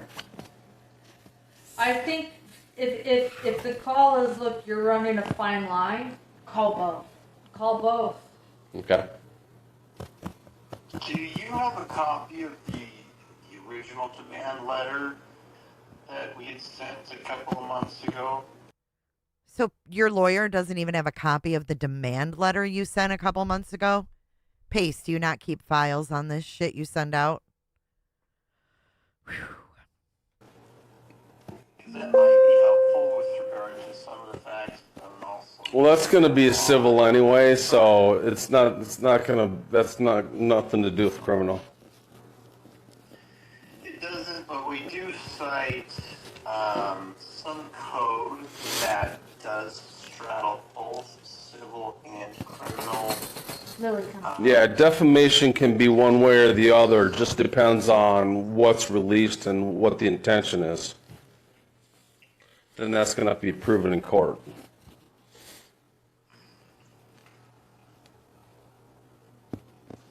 Great. Okay. Yeah. So if you happen to have a copy of the demand letter, I think it might just be helpful. But certainly, I think these phone calls would be as well. If you got a copy of it, you can send me a copy of it. I can send it to you. Okay.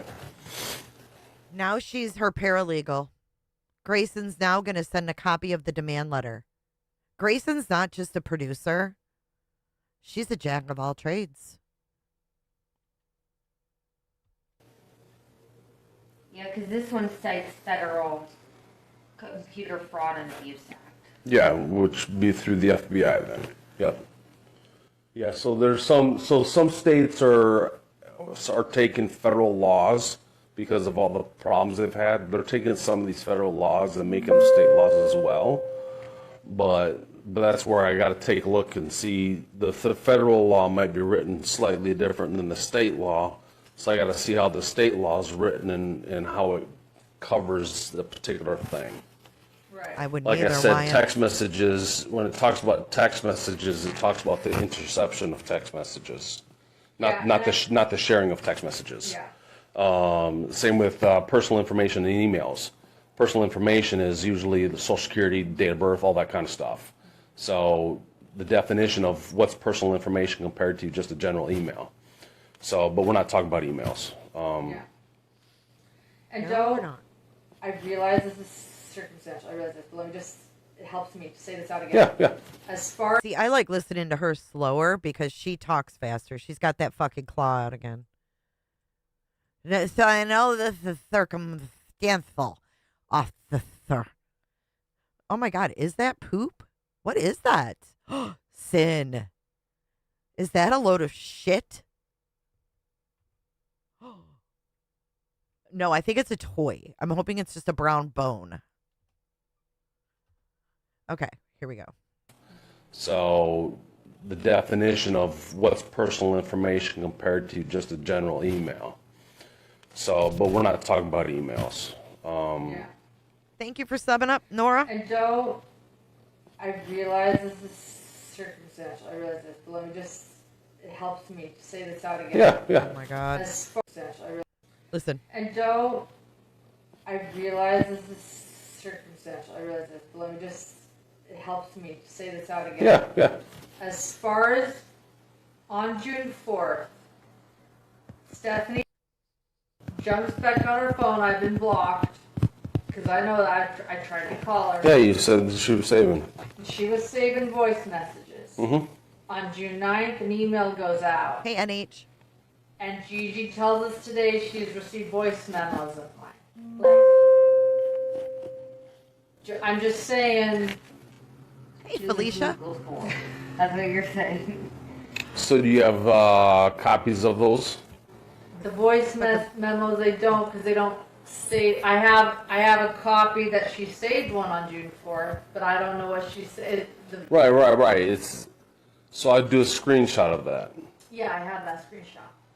Okay. Yeah. It's, yes, circumstantial, but then again, if you went to civil court on it, Lily is a cooter. be like, look, on this day is when she did this, and then, by the way, 5 days later, you were told. So once again, there need to be proof of such being sent out. But if somebody's willing to work with you and help you out and show you the proof of such, then you'd be like, look, it was downloaded on this day, and then all of a sudden this person received a copy of it on this day. correct. Pines, you missed your debut. Because I said this cop has had this in his head all day. Doody doo doo doody doo doody doo dee doo dee dee dee dee doody doo doo doody doo doo doo doo doo doo doo doo dum dum dum. It's a long one, but damn is it worth it. Welcome in, Pines. What's up, Ballet Flats? She doesn't have a copy because she probably went in her phone and deleted everything. Probably. Good morning, Janice, Ballet Flats. I went live nice and early this morning. I could not wait. So I think if the call can be like, we've got concern and you're riding like a fine line for them to feel nervous, I think it could benefit several people's lives. Mine. Okay. As well as others who are going to be... Mine. Re-victimized. Yeah. Okay. Oh, there's Liz. There's Liz. Lauren called me on June 14th. I didn't answer the phone. Sorry for double commenting. I didn't see. Oh, it's okay. I didn't see it.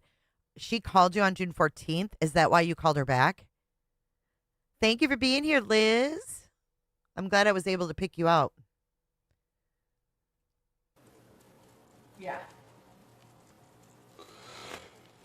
All right. I already put a lot of this stuff in my incident. So whenever we go to a call for service, whether it's a car accident, theft, whatever, they all create an incident number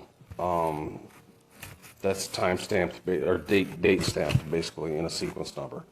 So I added that information in the incident summary, all the stuff that you've told me so far, to include some of the Nevada revised statutes and Nevada laws that I thought might pertain to it. So I just wanted to, stamp it in there just to keep it in there. Some of it's the email stuff. So now that we have clarification that has nothing to do with it, that's fine. But I'm just letting you know that stuff is being documented in an incident number, and at bare minimum, I'll give you the incident number. Yeah, and then that can be, shared with whoever the lawyers or, if it does go to civil, then, go from there. But the big thing is screenshots, and then the people having to willing to work with you. And unfortunately, you're working with people that don't share information because that's their livelihood and their reputation. Yeah.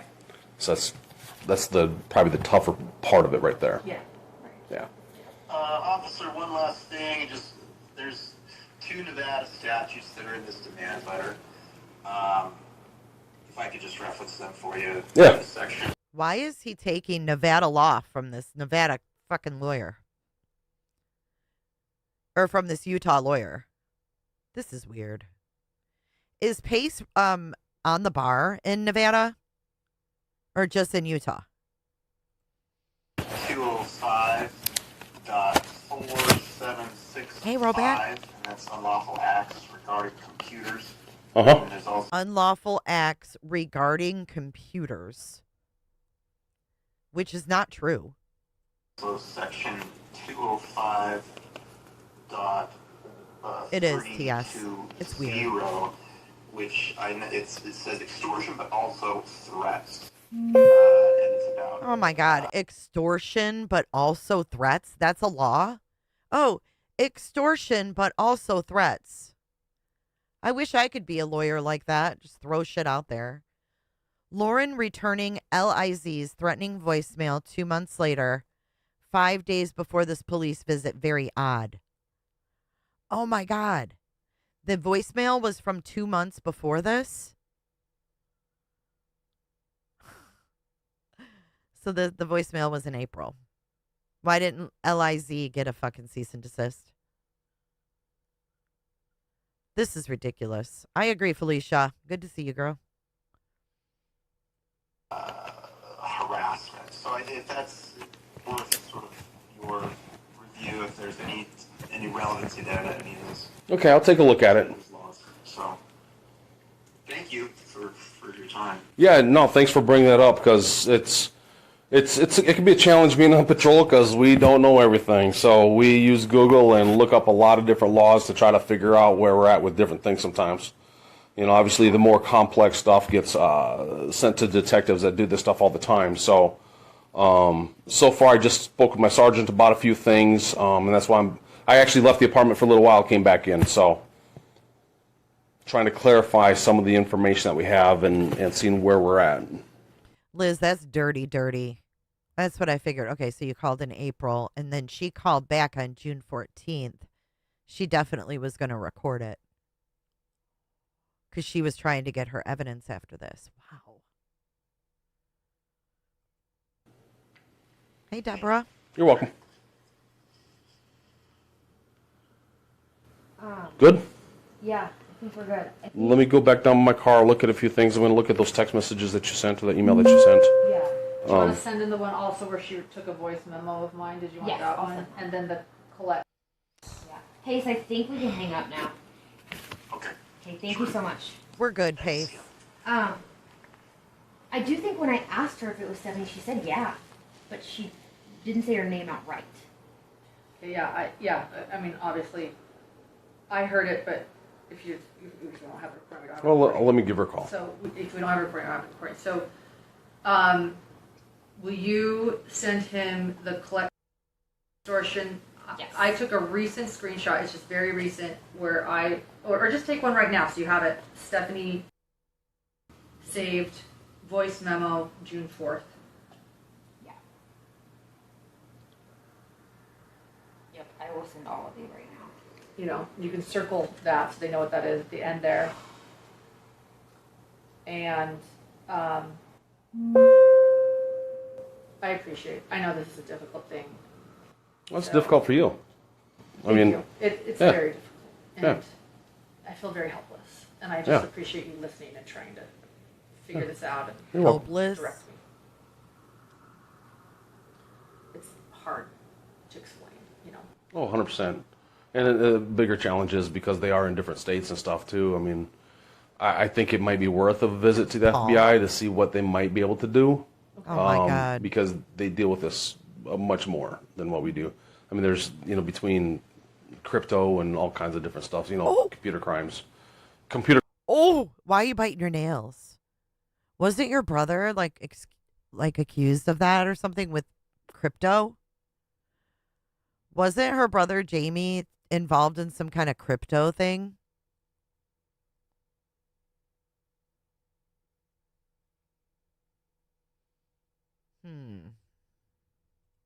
Computer crimes in general, there's a lot of it out there. There is, right. And it's almost just like going somewhere, like how do you even control it all? How do you... We get people, the elderly get scammed all the time via the internet, emails and stuff like that. It's horrible. It's so sad. The whole horrible. life savings. I had a report multiple on a lot times. Of those. They lose millions their entire retirement. Yeah, my biggest one was $140,000. Oh, that's. And it was by an engineer, who he thought would be a little bit smarter about things. See, right, but you know what it is? I have a father-in-law that's like so lonely right now. His wife died last year. Luckily, he's actually off the internet, and we're like, thank God, because I think he would give everything to just anyone that would he's so lonely. Yeah. Like the loneliness is what. Yep. And they capitalize on the quick emotions right now, and they know they've done it numerous times, so they manipulate and Lauren, I'm sending the True Crime Underground post-it collection. Okay, let me go back outside. I'll get you an incident card for you at Listen, I'm sending you the True Crime Underground post. From underground posted collect. Hear that? Remember I said Colette was like the admin of that group? Right now, and they know they've done it numerous times, so they manipulate and yeah. Lauren, I'm sending the True Crime Underground posted collect. Okay, let me go back outside. I'll get you an incident card for you at bare minimum. I gotta take a look at a couple more things, okay? Okay, thank you. You know where Yep, to you're send welcome. those? Yeah, I'm gonna Thank you, officer. You're welcome. Thank you, officers. Oh my God. That concludes part 2. Holy shit. Wow. So I was right, Pines. Yes. So it was Pleaser DAO was his crypto NFT bullshit. And I think they were accused of defrauding people, but I'm not 100% sure. I've got a couple more things to show you guys before we conclude today. Let me pull up my email. We've got some comments to go over that Walwyn has commented on her videos to some people.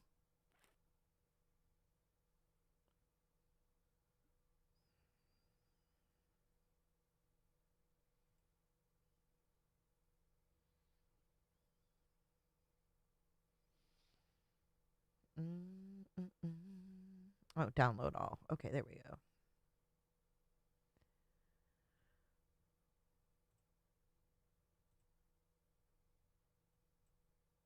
Okay, let's get these pulled up. Why doesn't the lonely father-in-law stay with John and their son? Right, I don't know. Hey, Groovy.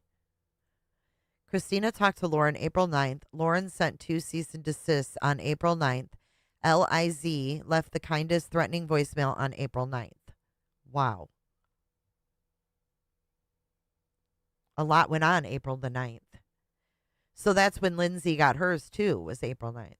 It sounds like.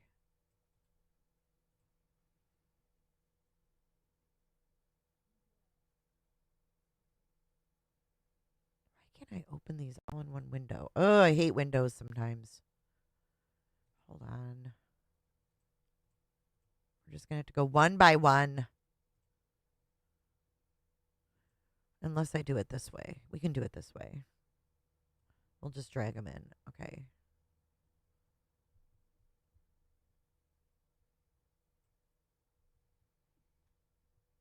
That's not working either. Here, we'll get that up there. I just love it. Okay. Did you guys hear Jolene said Gigi needs to be added? I'm like, I don't know if Gigi wants to be on that.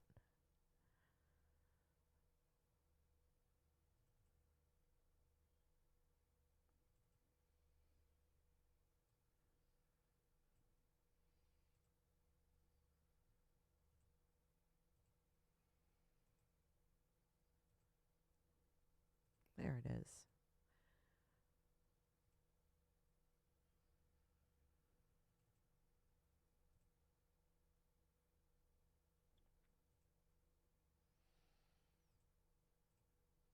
The fuck? Why can't you guys see that? What in the Sam hell's going on?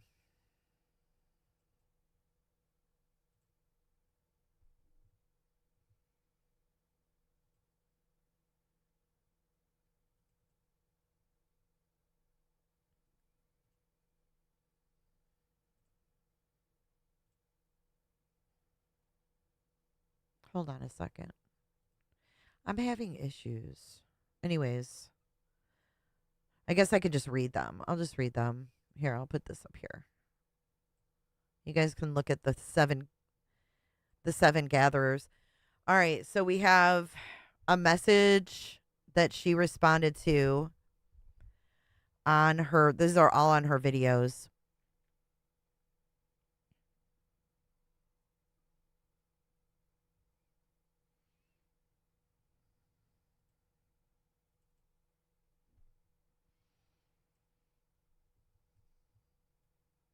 Okay, so she says about her injunction. I chose to dismiss it due to law and crime. Due to law and crime entering a media request just hours before the evidentiary hearing. LM was in attorney's office when it happened. Couldn't believe law and crime did that. Stalking hearings are automatically a private thing, similar to child custody battles, and law and crime should have never done that. I'm assuming this is Grayson because she put LM. And then she says here, this sounds like Lauren. I chose to dismiss it due to law and crime doing something unprecedented. And no matter people's ideas, no civil stalking injunctions are not similar to media requests to report on, similar to child custody cases. Well, that's funny. Law and crime just reported on a custody case for the girl that was killed on the cruise ship because that's how they were getting information about what was going on with the kid that did it. So here's more. I planned to play the audio during my 9-hour live, but after 9 hours, I was tired and skipped it. It was a bit of a nothing burger to me, as we had yet to present any evidence. The judge was about to hear our evidence at the evidentiary hearing. The judge also made it clear defamation was not okay. Calling all my personal and private relationships was also not okay. Harassment, not okay. By Utah stalking code, not okay. I chose to dismiss it. And then that's where she said, sorry, I'm going backwards. That's where she says she chose to dismiss it because of one crime.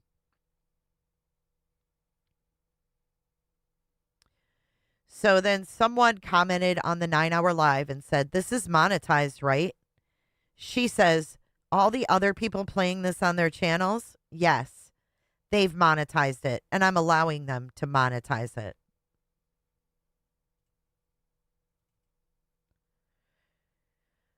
Here's another one. This person says, Lauren, hold on, I got something in my eye. Lauren, you have become addicted to drama. This is so dumb. So what if Liz called you annoying? Why text her long, ridiculous messages? You can't just ignore and move on. You have issues. Are you 14? She says, who is Liz? I haven't texted Liz. We really have moved on from all of this. It's been over a month. And we only did 2 shows, one where I shared my truth because I was genuinely scared, and another where, in our hidden true crime way, we explained what stalking can look and feel like and why it sometimes happens. Just those 2 episodes. And then we moved forward.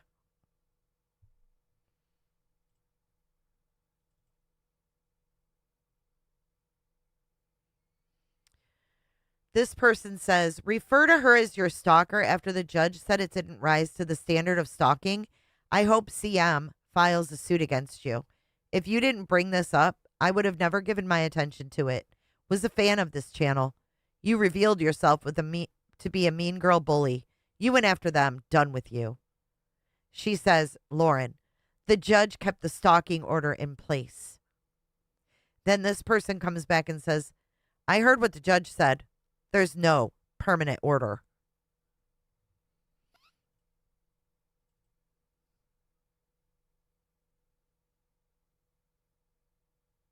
Oh, this finishes off the other one about them addressing it and moving forward. She concludes that one with, since then, we've been fully focused on what we care about, the work we care about most. If your algorithm is still showing you old drama or commentary, that doesn't, now we know who was in here saying, this is old news. This is old news. Remember yesterday, someone came in here and said, this is old news. And we're like, no, it's brand fucking new. Shit ain't old. If your algorithm is still showing you old drama or commentary that doesn't reflect what we're doing now, you might want to check our recent videos and our lives. Our latest episode about the Arizona House of Horrors is especially important. And truly, it's okay to tell other channels you're ready to move on. We are too. We don't engage in that space and never have. You can also click the 3 dots and select not interested if anyone is pushing you content you don't want to see. Ugh. Where's my violin? Let's play it for her.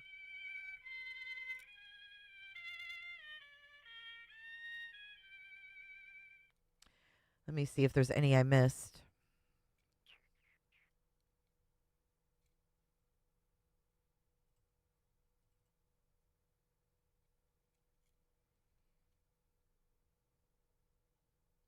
Okay, so it says I chose to dismiss it due to law and crime doing something unprecedented. Then this person says, didn't LM withdraw after? And then Hidden True Crime says, after the scheduling hearing, no, she was preparing to show her evidence. What evidence? Yeah, that's it. Those are some of her comments that have been posted. Hey, Brandy Boo.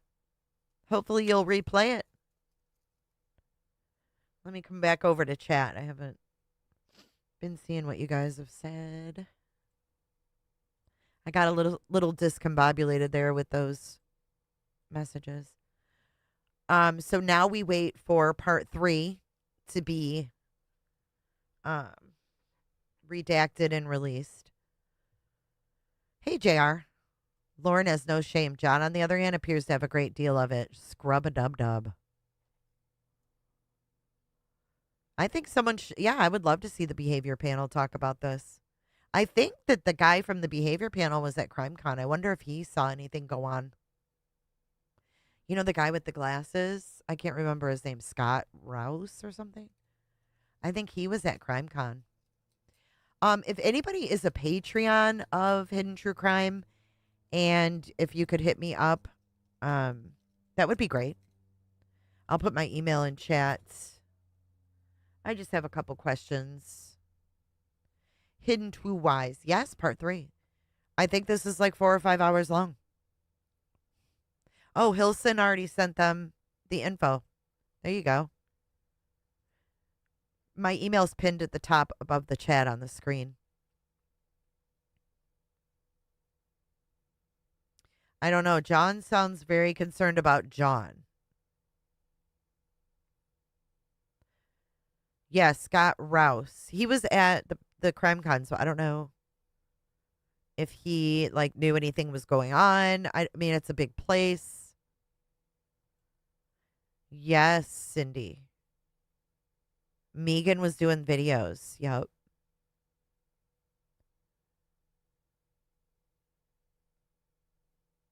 Hey, Heidi. They may not want to get involved. It could look like they're taking sides. Yeah, I don't think they'll touch it either.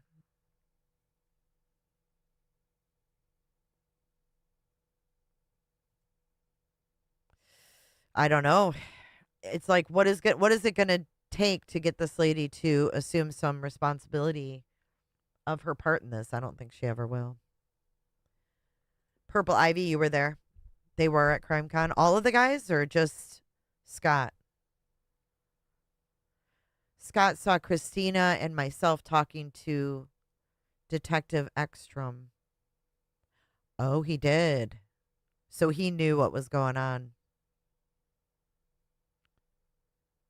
John is wanting to get people imprisoned for gossiping. Mm-hmm. Sharon, I don't know if she's living there, but she certainly was there. I don't know if she's still there. I mean, if you look at the latest videos she's done, I don't know if you guys have taken a peek. Her last thumbnail is really weird. Did you guys see it? Detective Ekstrom is on the Bobby Joe email chain. Good luck, Sophia.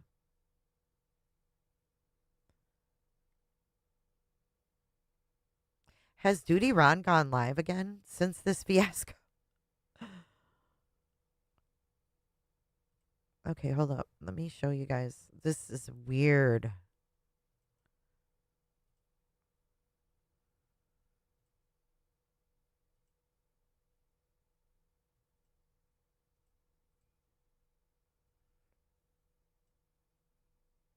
I could have sworn Law and Crime did a video on this lady.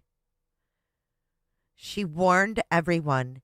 Then they were killed in luxury home. Charity B-list. Full case. Look at this thumbnail. Family found dead. And it's like AI. Lauren was gossiping to the officer about her ex-friend's marriage. She should worry about her own marriage. I agree. Well, they don't have a good marriage, so we don't know if they're talking. Margarita, I think he did a scrub-a-dub-dub and scrubbed his name from the internet. CrimeCon networking will never be the same after Lauren. You don't think so? Usually she's on the thumbnails. See, like this one. This is just different. It's weird.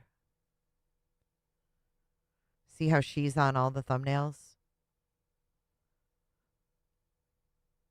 Weird, huh? All of a sudden she's not.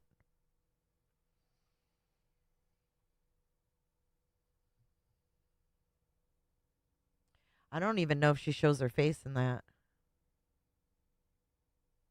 But this one, the Chad Daybell's cousin, it's like not even really related. It's like second cousin 2 times removed. Yeah, I know. The mouth open. Look at right here. Right there.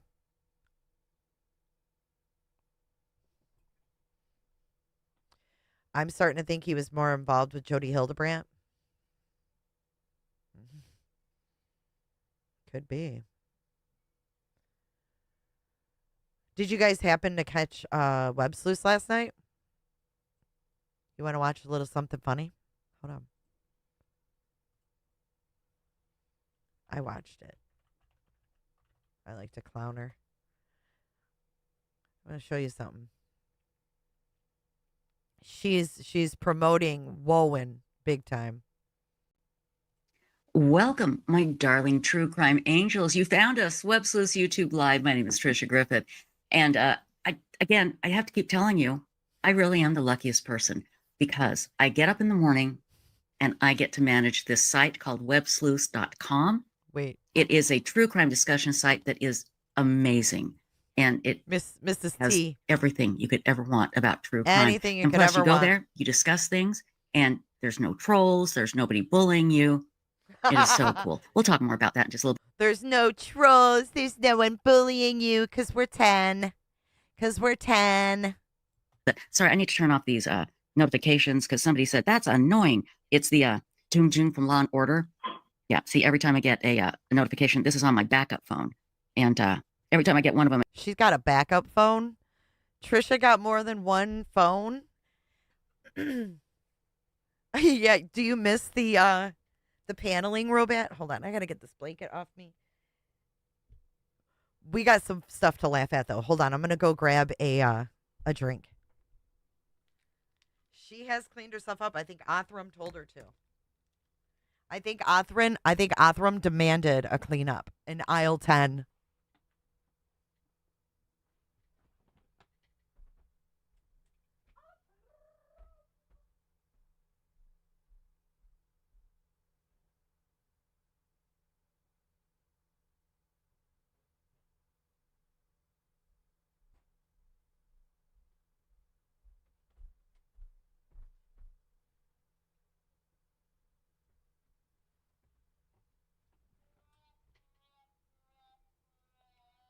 I hit my horn.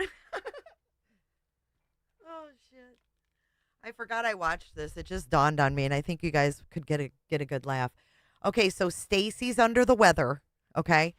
So she brings in some other lady, okay?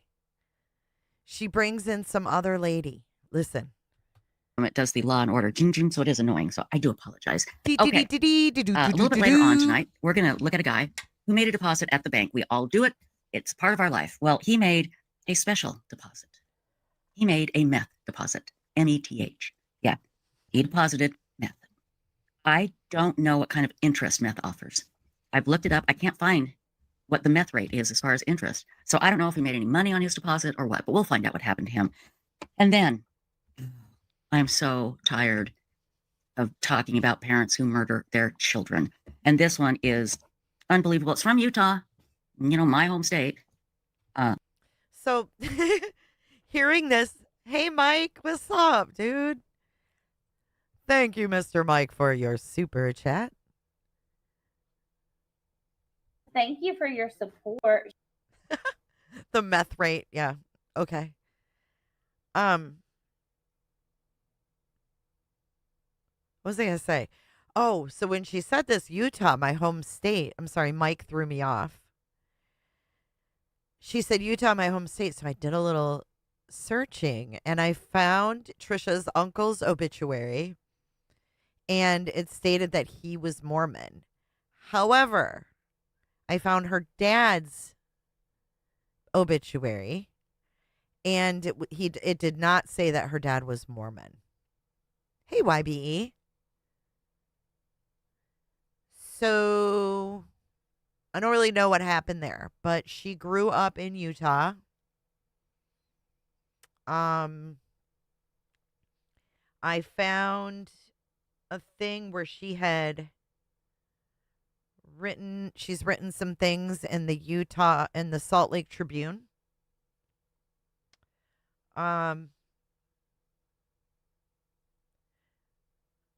This one right here that she's in the Salt Lake Tribune was in 2018, and it says a $3,000 reward is now available for anyone who helps solve one of Utah's 200 plus cold case murders and disappearances. And they interview her in here. She talks about web sleuths. Then there was another one where she wrote, they're urging people in this thing, in this article, to give their DNA to GEDmatch. Now, I don't know if Trisha Arrington Griffith was raised Mormon, but her uncle is Mormon. Trisha is Catholic. I don't know what she is. I have no idea what she is. She has said several times she's raised Catholic. I'm just saying she was raised in Utah. And it looked like from her uncle's obit that he is Mormon or was Mormon. So I don't know where that whole split came. I don't really fucking care. I'm just saying. She's familiar with Utah because she grew up there. Ruby Murray, this little 18-month-old. Yeah, her mother threw in her crib waffles and a sippy cup. I think she spent literally like 49 seconds with her over the past little bit. It's horrible. It's just horrible.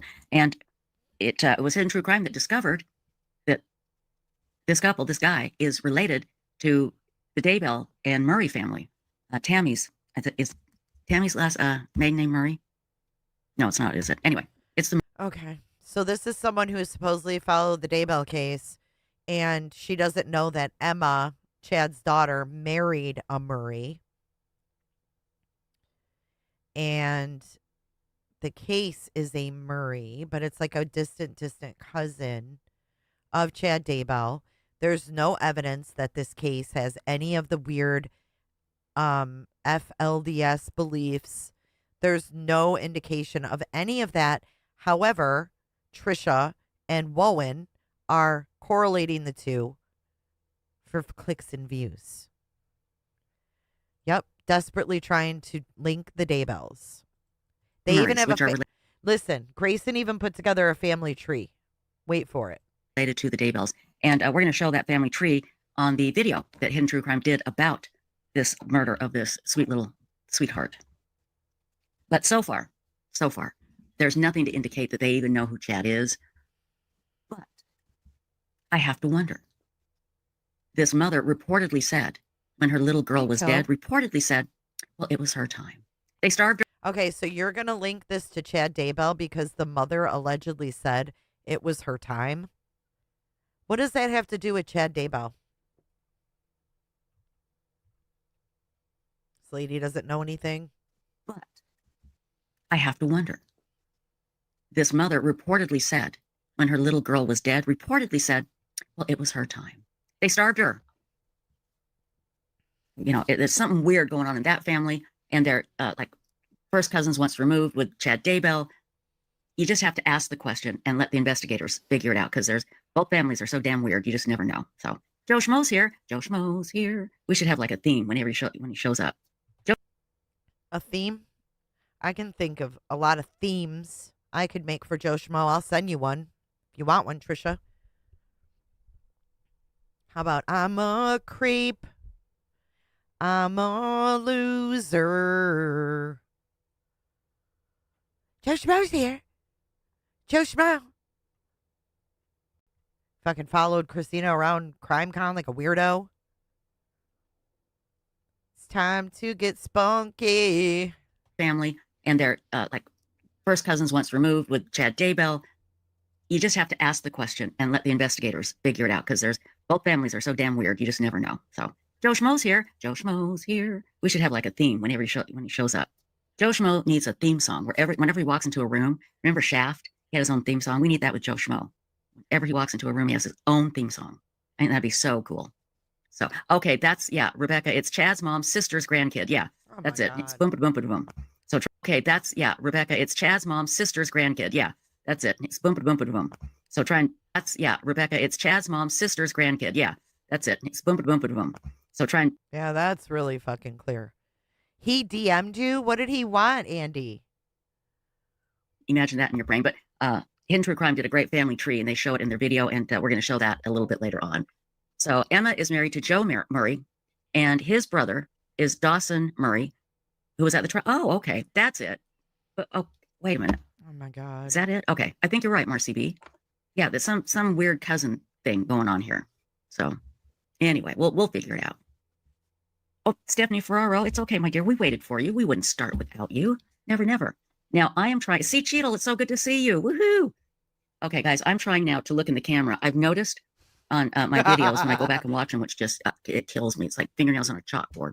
Oh my God, Mike, we can't stand him either. I never could stand them. She's always got Lauren on. Either she's got Lauren on or she's playing Lauren's video. Yeah, Joe is the one who bought Grayson tequila. I'm looking. This was last night. Looking down like this all the time because I'm looking at this and I'm looking over at chat and I'm looking at my notebook and I never put my head up. It looks like I'm talking down to a hole. So I'm going to try and talk to the camera and smile in the camera. So if I look flipping goofy, that's why. I'm used to being on the radio where I don't have to worry about looking anywhere or what I look like either. So anyway, that is it. So one thing I found is that she met, she worked for a radio station in Utah, like a classic rock station. And there's a picture of her online with Eddie Van Halen. Is it? Let's see. Spam. What are you saying here? Joe Schmo 88. You need whomever did Gossip Rumor and Innuendo Song to do yours is good. That's too funny. So anyway, Leona Grow, good to see you, my dear. And I can't look at the camera and look at the chat at the same time. So just have to try and live with that. Anyway, I'm trying. So if you guys see me looking down too much, say something in chat. Say, Trisha, what are you looking down a hole? Are you looking down to hell, or what's the deal? Remind me to lift my face up, okay, so I can look at the camera. Anyway, Stacy is going to take one night off. I just spoke to her, and she sounded like y'all remember Lucille Ball, the old comedian? And she sounded like Lucille Ball smoked about 800,000 cartons of cigarettes. Talking like this. And I think by tomorrow night. Oh, no. Jack. Oh, no, she did not. Lucille Ball smoked about 800,000 cartons of cigarettes. Talking like this. And I think by tomorrow night she'll sound better. And we'll be good back to go. Tomorrow, but Jack. We have the substitute, and the substitute is just as good as the real thing at times. The substitute, Insightful One. Lynn Gen 2, how are you, my darling? Okay, so instead of Insightful One, it's this faceless Lynn Gen 2. Doing well. How are you this evening, Trisha? I'm good. We love it. I mean, we love Stacy, and we hell. love you, and I appreciate you backing her up when she's gone. You can jump in here and and take over for her. And it helps me a lot too. So I really do appreciate it. Well, thank you. I enjoy it. So, well, anyway, let's see. Bipolar Express says, head up, Trisha. Okay, head up. There we go. Head up. But now Scrappy Joe's knocking the pillow down. So I can't do this. I gotta look at it. There we go. You know what I need? I need one of those like things you have in the hospital that holds your neck still. You know, when you've broken your neck. Hold your head up. Are you talking about the C collar or? That's not a C collar, but it's like a metal thing. You want the full-on halo? Yeah, the halo. I need one of those to hold my head into place so I can keep looking at the camera. Halo, not, halo. You know, and like right now I'm looking at the camera. I'm not looking at myself, and it's weird to me to do it that way. But I've got to do it, otherwise it looks weird. And weird is my middle name. So what can I say? Okay, well, I'm looking at chat, and I just got to say thank you, everybody. That's sweet of you to say. There's some really nice people in chat telling me. You know what? Well, and I'm telling you, appreciate everybody. It's the Mad Chatters, and I came up with that nickname like out of the spare of the moment one day. The Mad they're wonderful people, and they are so kind. And I got to tell you, can I just go on my high horse just a little teeny bit for a moment? Oh Lord, just this much. Okay, your words have power, people. They have power, and so when you say something kind to somebody, you can't imagine how that might just heal their heart because you don't know what kind of day they're having. But when you say something negative about somebody, just because you don't know them, you can go on social media and say awful things about them. Well, it's there forever. And it can be very painful. I'm guilty. Believe me, I'm guilty of that. I've said horrible things about people, but I try and reserve it for criminals, although I don't always succeed. Yeah, neither does your friend Lauren. So it'd be better if your friend Lauren just came out and said, I said XYZ. I'm so sorry. In hindsight, you know, I shouldn't have done that. And I'm very sorry for any hurt I caused. Stop, Ben. So just remember that. Your words have great power. So when you're kind to somebody, it really helps them. Scrappy Joe is trying to dig into my dress. He's trying to dig to hell right now on the couch. What? Who's Scrappy Joe? Her dog's digging in her dress? Is that what she just said? Scrappy Joe is trying to dig into my dress. What the fuck? Oh, TMI. Kind to somebody, it really helps them. Scrappy Joe is trying to dig into my dress. He's trying to dig to hell right now on the couch. You can't see him. He's behind me. You can see he's flipping this pillow up and doing all kinds of stuff. So forgive me for that. Yeah. Stephanie says, I thought the pillow was a new animal. Yeah, it looks like it's alive, doesn't it? But that's just Scrappy Joe. It's Scrappy. It's just Scrappy being a little scrap. Oh, there's Authy. So, is Authy here? Hey, there's my good boy. Othram texts Bug Nugget the first. You guys named him. We call him Authy for short. He's a good boy. So, Authy for Othram? Oh, Lindy too said, this is my favorite place online to hang out. Thank you. Her dog's and name is Deb Authy. Niner fan says, thank you for saying that, Trisha. Been seeing so much ugly. Oh, I know. Oh, boy. Oh, so I know. much ugly. So just always remember that, my darlings, okay? And we're not always perfect. We're not always going to do it, but she's in her blue we dress. try our best, right? Right. Okay. Right. So we'll tell you about the guy who deposited meth, but first I want to tell you about this awful story. And again, I just can't believe this happened. First, I want to put up the discussion thread that we have going about this on Web Sleuths. And I don't know if Megnut is watching tonight, but congratulations, Megnut. She's been a member of websleuths.com for 7 years. And I don't know if Megnut is watching tonight, but congratulations, Megnut. She's been a member of websleuths.com for 7 years, and she is a wonderful poster. She's hilarious, and she's smart, and she's great. She finally started her first thread the other day, and it's about this case. And I'm so proud of her. But anyway, I'm going to put it in chat here. I can't look at the camera, guys, when I do this. Sorry. It's not Rubby, it's Ruby Murray. Discussion. Hi, Boo. Oh, of course, Boo wants to come out. I wants to go out now. Yes, discussion. Butt nugget hold for on, real? Hold on. Guys, I'm so sorry. I've got to go let him out. He's going to lose his mind here and start clawing at me. Oh, this isn't going to work. No, it's not. Hang on. Hey, Hang Llama on just a second. Pajama. I've got to delete this. Sorry, guys. She Talk did? amongst yourself. Lynn Jen, too, can you say hi to people in chat while I delete I this sure stuff? can. Thank you. I sure Oh, can. Lynn I sure Jen, can. take it over. You got the floor. Leona Grow, it's good to see you here. Permaculture Kiwi is here.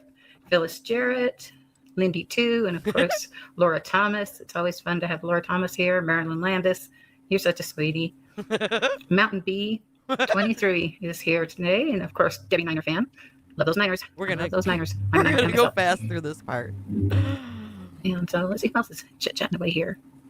Oh, yeah, Patricia Dietrich. This is a terrible story. Yeah. Terrible. There's Nick Spunky.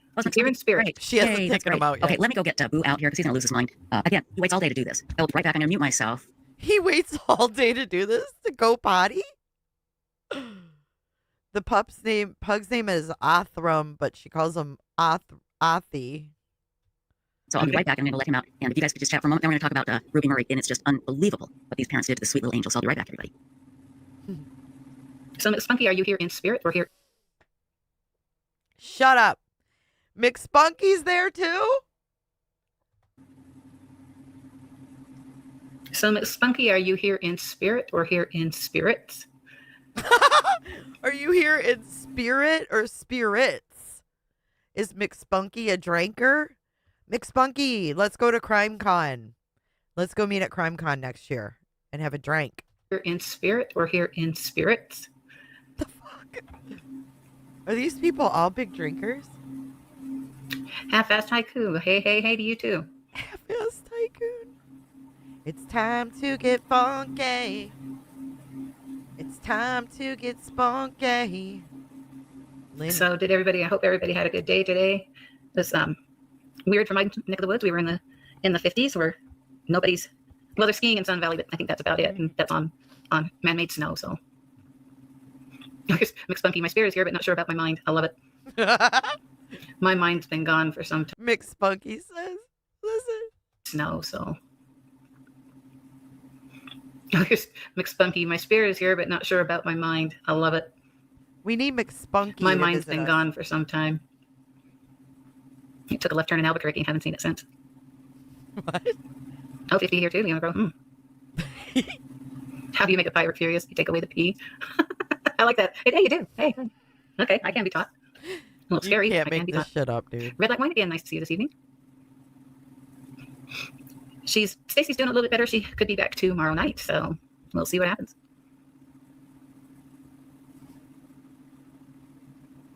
It's good to see you too, Red Light Wine. I have one cat. His name is Steve. He was my little avatar, but something happened to it. It disappeared, and I can't make it come back. So, but Steve, he's kind of an insane cat. Chipmunk 43NY. I'm very, very jealous. I love that dish. Wait, hold on. Hey, Penny. C'est la vie, adios, fuck off and die. Almost there, everybody. Almost there. Let's see here. Yeah, Diane, the 2726, my brother's name was Steve. That's where we got the name Steve. They are same kind of personality. Okay. And, later, everybody, I'm going to tell you about this wonderful woman. Her name is Juanita. And Juanita was murdered. And here's the frustrating thing. Juanita Francisco. They know who her killer is. Well, they have the killer's DNA. All they need to do is test it. But guess what? The testing costs money. We're going to tell you about Juanita. And we're going to also show you a video that will She's going to ask for money for Athram. show you just Penny how was Grayson. Juanita's case has affected law enforcement. She really is I always say dude. I've said dude since I was 16 years old. I'm a fucking Gen Xer. And I will always say motherfucking dude. I've never stopped saying dude. So fuck off, Penny. A.K.A. Gray Bay. Bitch. I'm not in the mood. was a wonderful woman, and her family is desperate to find her killer. So we'll be talking about Juanita in just a moment. But first, I want to tell you about Ruby Murray. But and again, first, this is so Chad maddening. Daybell. Okay. Now, this was a Utah couple. They were arrested after their baby girl was found dead in her crib nearly 9 months ago. Mitchell Murray and his wife, Carrie, were both booked into the Cache County Jail on Wednesday on charges of first-degree felony aggravated murder and second-degree felony aggravated child abuse. Now, according to investigators, the 18-month-old Ruby Murray's death was first reported by Carrie on March 19th. Carrie is a registered nurse.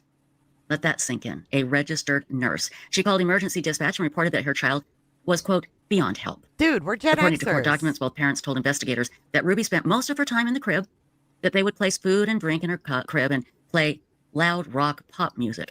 These people are lunatics. Anyway, the parents allegedly said that they would feed Ruby about 3 times a day, with snacks in between, but she had only eaten baby food once or twice. They would also give her water in between feedings. Investigators arrived and found Ruby's crib was in a room that was noticeably warmer than the rest of the home.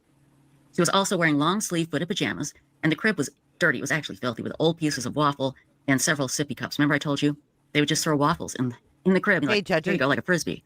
Doctors later determined the 18-month-old had died of dehydration and malnutrition, and that she weighed only 8 kilograms, or just over 17 pounds, at the time of her own death. Now, after reviewing 4 days' worth of footage from baby monitors and surveillance cameras, investigators determined the child was outside her crib for a total of 6 hours and was only with another human in the room for just under 50 minutes. The Cache County Sheriff's Office said Ruby's Yeah, diaper would was you only rather changed me 6 times. say, bruh, look at this, bruh? in the 4-day period. That's disgusting. Now, while speaking with investigators, Mitchell reportedly became emotional, admitting the child was not old enough to provide for herself, and that you're supposed to spend as much time on her as you do on yourself. Hidden Sherlock. Now, Carrie, however, reportedly suggested it was, now get this is what made me think, uh-oh, ding, ding, ding, Chad. Carrie said it was her time. According to the court documents, Carrie told investigators she typically feels guilty strongly, but she felt no guilt over this. Can you believe this? I'm just, anyway. Oh, you're so riveting. Such I don't even know a what to say. storyteller. I don't know what to say. So here's what we're going to do. Here's what we're going to do. Wow. We're going to show this a little bit of the hidden true crime video. And I want everybody to check out the whole video. Yep. Okay. And this will show the family tree. It will show you how the Daybell family is connected to the Murray family. Okay. And I just put the link in chat. So let me share this right now. So much. And then I'm going to go let my dog. So much misinformation because Emma Daybell married a Murray. So she's putting all this out there and it's just going to confuse the masses and cause misinformation. Chad didn't know this guy. This guy didn't know Chad. It's got nothing to do with Chad, but these people still hang on to Chad. Did you guys see that Mike King is talking about Chad Daybell's letters? Weird. Doggy's back in, and by the time I get back, we should be good to go with the rest of the story. Anyway, this is from Hidden True Crime. It says Chad Daybell's cousin charged with murdering 18-month-old baby. Well, YBE, I just feel like I would sound stupid saying bruh. It's just not, it's not natural or normal for me. Like I've always said, dude. I've always said it. Baby. Here we go. Ruby must have been a really special child to be given the parents that she was. We have breaking news out of Utah. A Cache County couple has been arrested on suspicion of murdering their 18-month-old baby girl. And this isn't just any couple. This is a couple. There we go. The next picture is Chad. This is Walwyn's video. Directly related to Chad Daybell. Yeah, the same Chad Daybell married to Lori Daybell. The same. Do you see how fake she's trying to be? Yeah, you heard me. She sounds like Annie. Yeah, you heard me. The same Chad Daybell. It's so scripted, fake, and does not sound natural. Murdering their 18-month-old baby girl. And this isn't just any couple. This is a couple directly related to Chad Daybell. Yeah, the same Chad Daybell married to Lori Daybell. The same Chad Daybell who was on death row for the murders of JJ, Tylee, and Tammy. That Chad Daybell. My name is Lauren Matthias, and this is Hidden True Crime, where we don't just talk about the headlines. We dig into the psychology, the patterns, and the humanity behind the horror. We uncover what's hidden, and in today's story, we do just that. There is so much to unpack, so stick with me.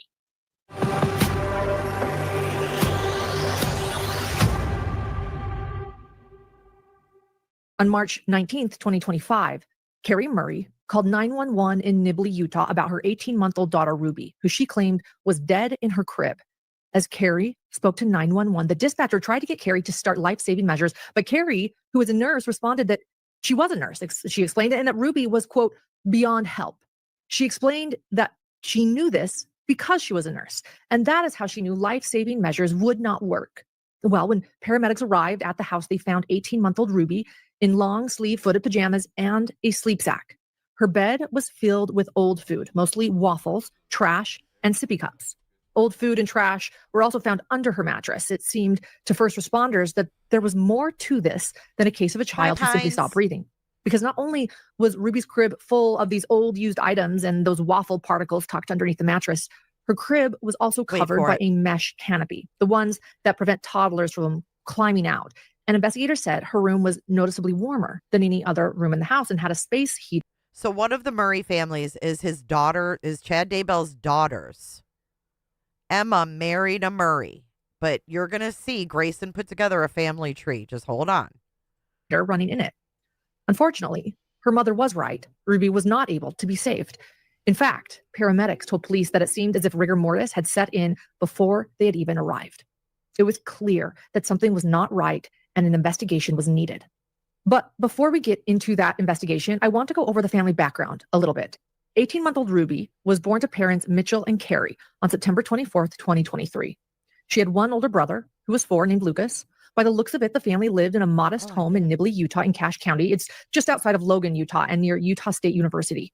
Carrie was a nurse at Intermountain Health, and Mitchell worked from home. And according to online profiles, he was a small business owner who showcased his woodwork and custom Christmas ornaments on Etsy and on Instagram.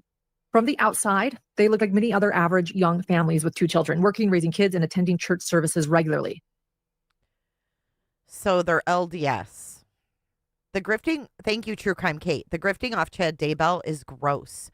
Only way for Lowen and John to stay relevant. I agree. Thank you, True Crime Kate. I appreciate that. Thank you, Sin, for letting me know that I missed it. Like Chad and Lori Daybell once were, and I guess Chad and Lori Daybell claim to still be, but the Murrays are... See what I mean? She's putting parallels there that aren't there. They look like many other average young families with 2 children, working, raising kids, and attending church services regularly. Like Chad and Lori Daybell once were, and I guess Chad and Lori Daybell claim to still be, but the Murrays are devout members of the LDS faith. Although I do want to point out that at this time, I have not found any indication of similar extreme beliefs. So what is the connection then to Chad Daybell? Well, it goes a little bit like this. It goes a little bit like this. This is the family tree that Grayson did. So fake, Mike. It's because she used Daybell. I know. This is the family tree Grayson put together, though. Listen, goes a little something like this. Alma and Flora Chestnut are Chad Daybell's grandparents. Alma and Flora had 5 daughters, and one of those daughters is Sheila Chestnut Daybell, who is Chad's mother. And another daughter, the sister of Chad's mom, Sheila, is Vicky Chestnut Murray, which makes Vicky Chestnut Murray Chad Daybell's aunt. So Chad's aunt, Vicky Murray, is the grandmother of Mitchell Murray and the great-grandmother of baby Ruby Murray. Back to the investigation. Back to the investigation. Yeah, this is the family tree. Tell me, this is how she clickbaited and involved Chad Daybell into this. Alma and Flora had 5 daughters, and one of those daughters is Sheila Chestnut Daybell, who is Chad's mother. And another daughter, the sister of Chad's mom, Sheila, is Vicky Chestnut Murray, which makes Vicky Chestnut Murray Chad Daybell's aunt. So Chad's aunt, Vicky Murray, is the grandmother of Mitchell Murray and the great-grandmother of baby Ruby Murray. Back to the investigation. As law enforcement continued to investigate what happened to baby Ruby, online, her parents showed what looked to be deep mourning and grief. And they did not publicly discuss any details as to what was unfolding behind the scenes. In a Facebook post written just 7 days after baby Ruby died, her father, Mitchell, wrote, quote, "The absolute outpouring of love that Carrie, Lucas, and I have received this week has been incredible. To all those that have given time, money, or even word." No, it's a different Aunt Vicky. "Know that every part of it has been felt and appreciated. I'm going to miss my little princess, but I know that she is in Heavenly Father's arms." End quote. Ruby must have been a really special child to be given the parents that she was. She also must have been a special child because she didn't need to go through some of the experiences that the rest of us do. Mm-hmm. That makes me I must have been non-special because I'm still here at 65. But behind closed doors, I'm still here at 65. 65. God, I hope I don't look like that in 12 years. But behind closed doors, the investigation was indeed continuing. Detectives combed through hours of surveillance footage from the final 4 days of baby Ruby's life, which was available to them due to a baby monitor and other home surveillance footage. Okay, I'm going to put the link in so you can watch the rest of it. It's a great report here by Lauren. So let me get that really quickly. Where are we? Here we are. Let me put it in chat. And anyway, I don't know how in the world they found it, but they found that Chad somehow is related. That Chad's family somehow related to them. So it's crazy. Let's see. Yes, fix this. Thank you. I guess there's a tab that is slowing down my computer. Fix this. Fix it. Guys, sorry, my computer is freezing. I hope you guys can still see me. Here we go. Okay. There is the link to Hidden True Crime for the rest of that report. But get out of my chat.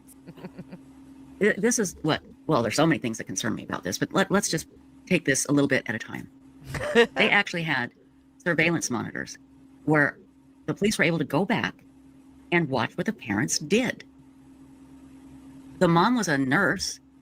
She knew if she didn't feed her baby properly, her baby would die. And what about dad? Why didn't he do anything? There's something really bizarre going on here. This isn't just a case of parents being neglectful because they were, on drugs, drinking. How do you know? No. And the mom saying it was her time. What Something the hell? happened, dum-dum. Diane, I am not sure. So Emma's husband and her, I don't know. I don't know. I have no, there could be two groups of Murrays. The Murray that Emma married may not even be related to this They're Murray. not. You know what? Let me go back and find the tree again on Hidden True Crimes video so we can watch that real quick. Scrappy Joe, there's nothing else out there to eat. There's makeup. Do you want some Revlon? Would that help you? A little Revlon face powder maybe? Would that Not Revlon. help you? Because, you look like a meatloaf. You're supposed to be a wiener dog and you're a meatloaf. Good heaven's sakes. Here. Where'd it go? Okay, let me go back there. Let me find it. Oh, that's not it. Hang on. Here we go. Okay, we're going to listen to this again real quick. All right, so hang on here. Here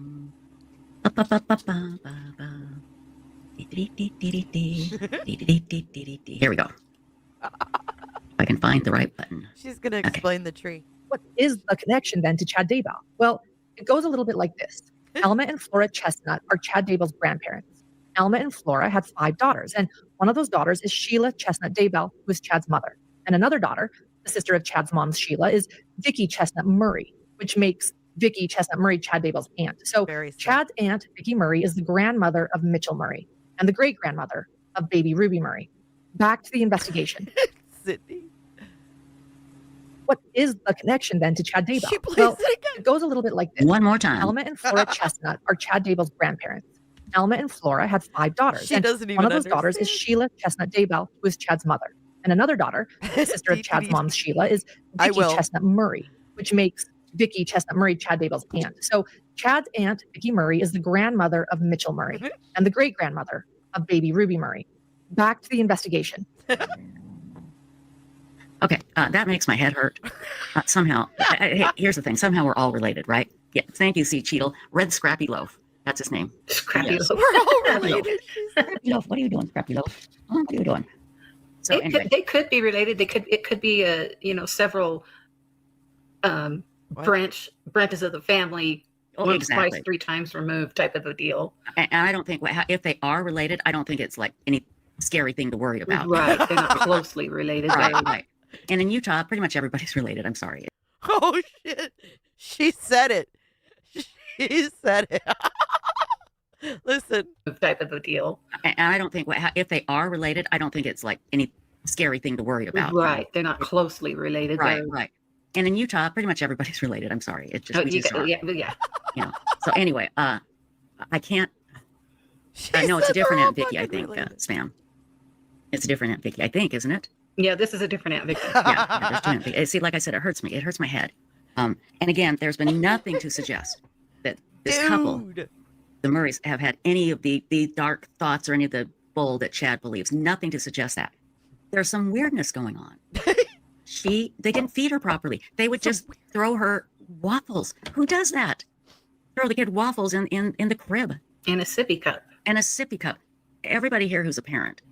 The first thing I'm totally not laughing at the crime either. The crime is horrific. It's horrible. I'm laughing at her presentation.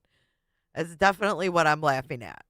Do is that your kid cries, 2 years old. They wake up crying. You get them out in the morning. You get them ready for the day, and you take care of them. Whatever it is, you don't leave them in the crib all day. For God's sakes, I mean, there's some weirdness in their thinking going on here, and I don't know what it is yet. Hopefully, we'll find out as they investigate. I'm glad they're charged with murder. They should be charged with murder because they did this intentionally. And Lynn Jen too. What kills me is the mom supposedly saying it was her time. We got this People magazine article out. Yeah, it was her time. That just screams weirdness. Yeah, absolutely. Now, KSL reported that Carrie allegedly admitted to not checking the baby monitor in months, so that's why they were able to get this footage. Actually, they checked it, I think, 4 days before she died, and they only fed their baby 3 times a day with snacks in between, and that Ruby had only eaten baby food once or twice. Now, that's weird. I mean, you go from formula or breast milk to baby food. Yeah, that's what you do. I don't, there's something, again, we're missing big chunks of this story, and we'll keep on top of it. But it really upsets me because. Well, how hard is it to change a diaper? Exactly. And, you know, again, I have a hard time wrapping my head around the fact that people don't, I mean, I would get excited in the morning when Will would be like, you know, crying to get out of bed, or well, actually he would just jump out of his crib. He was an acrobat.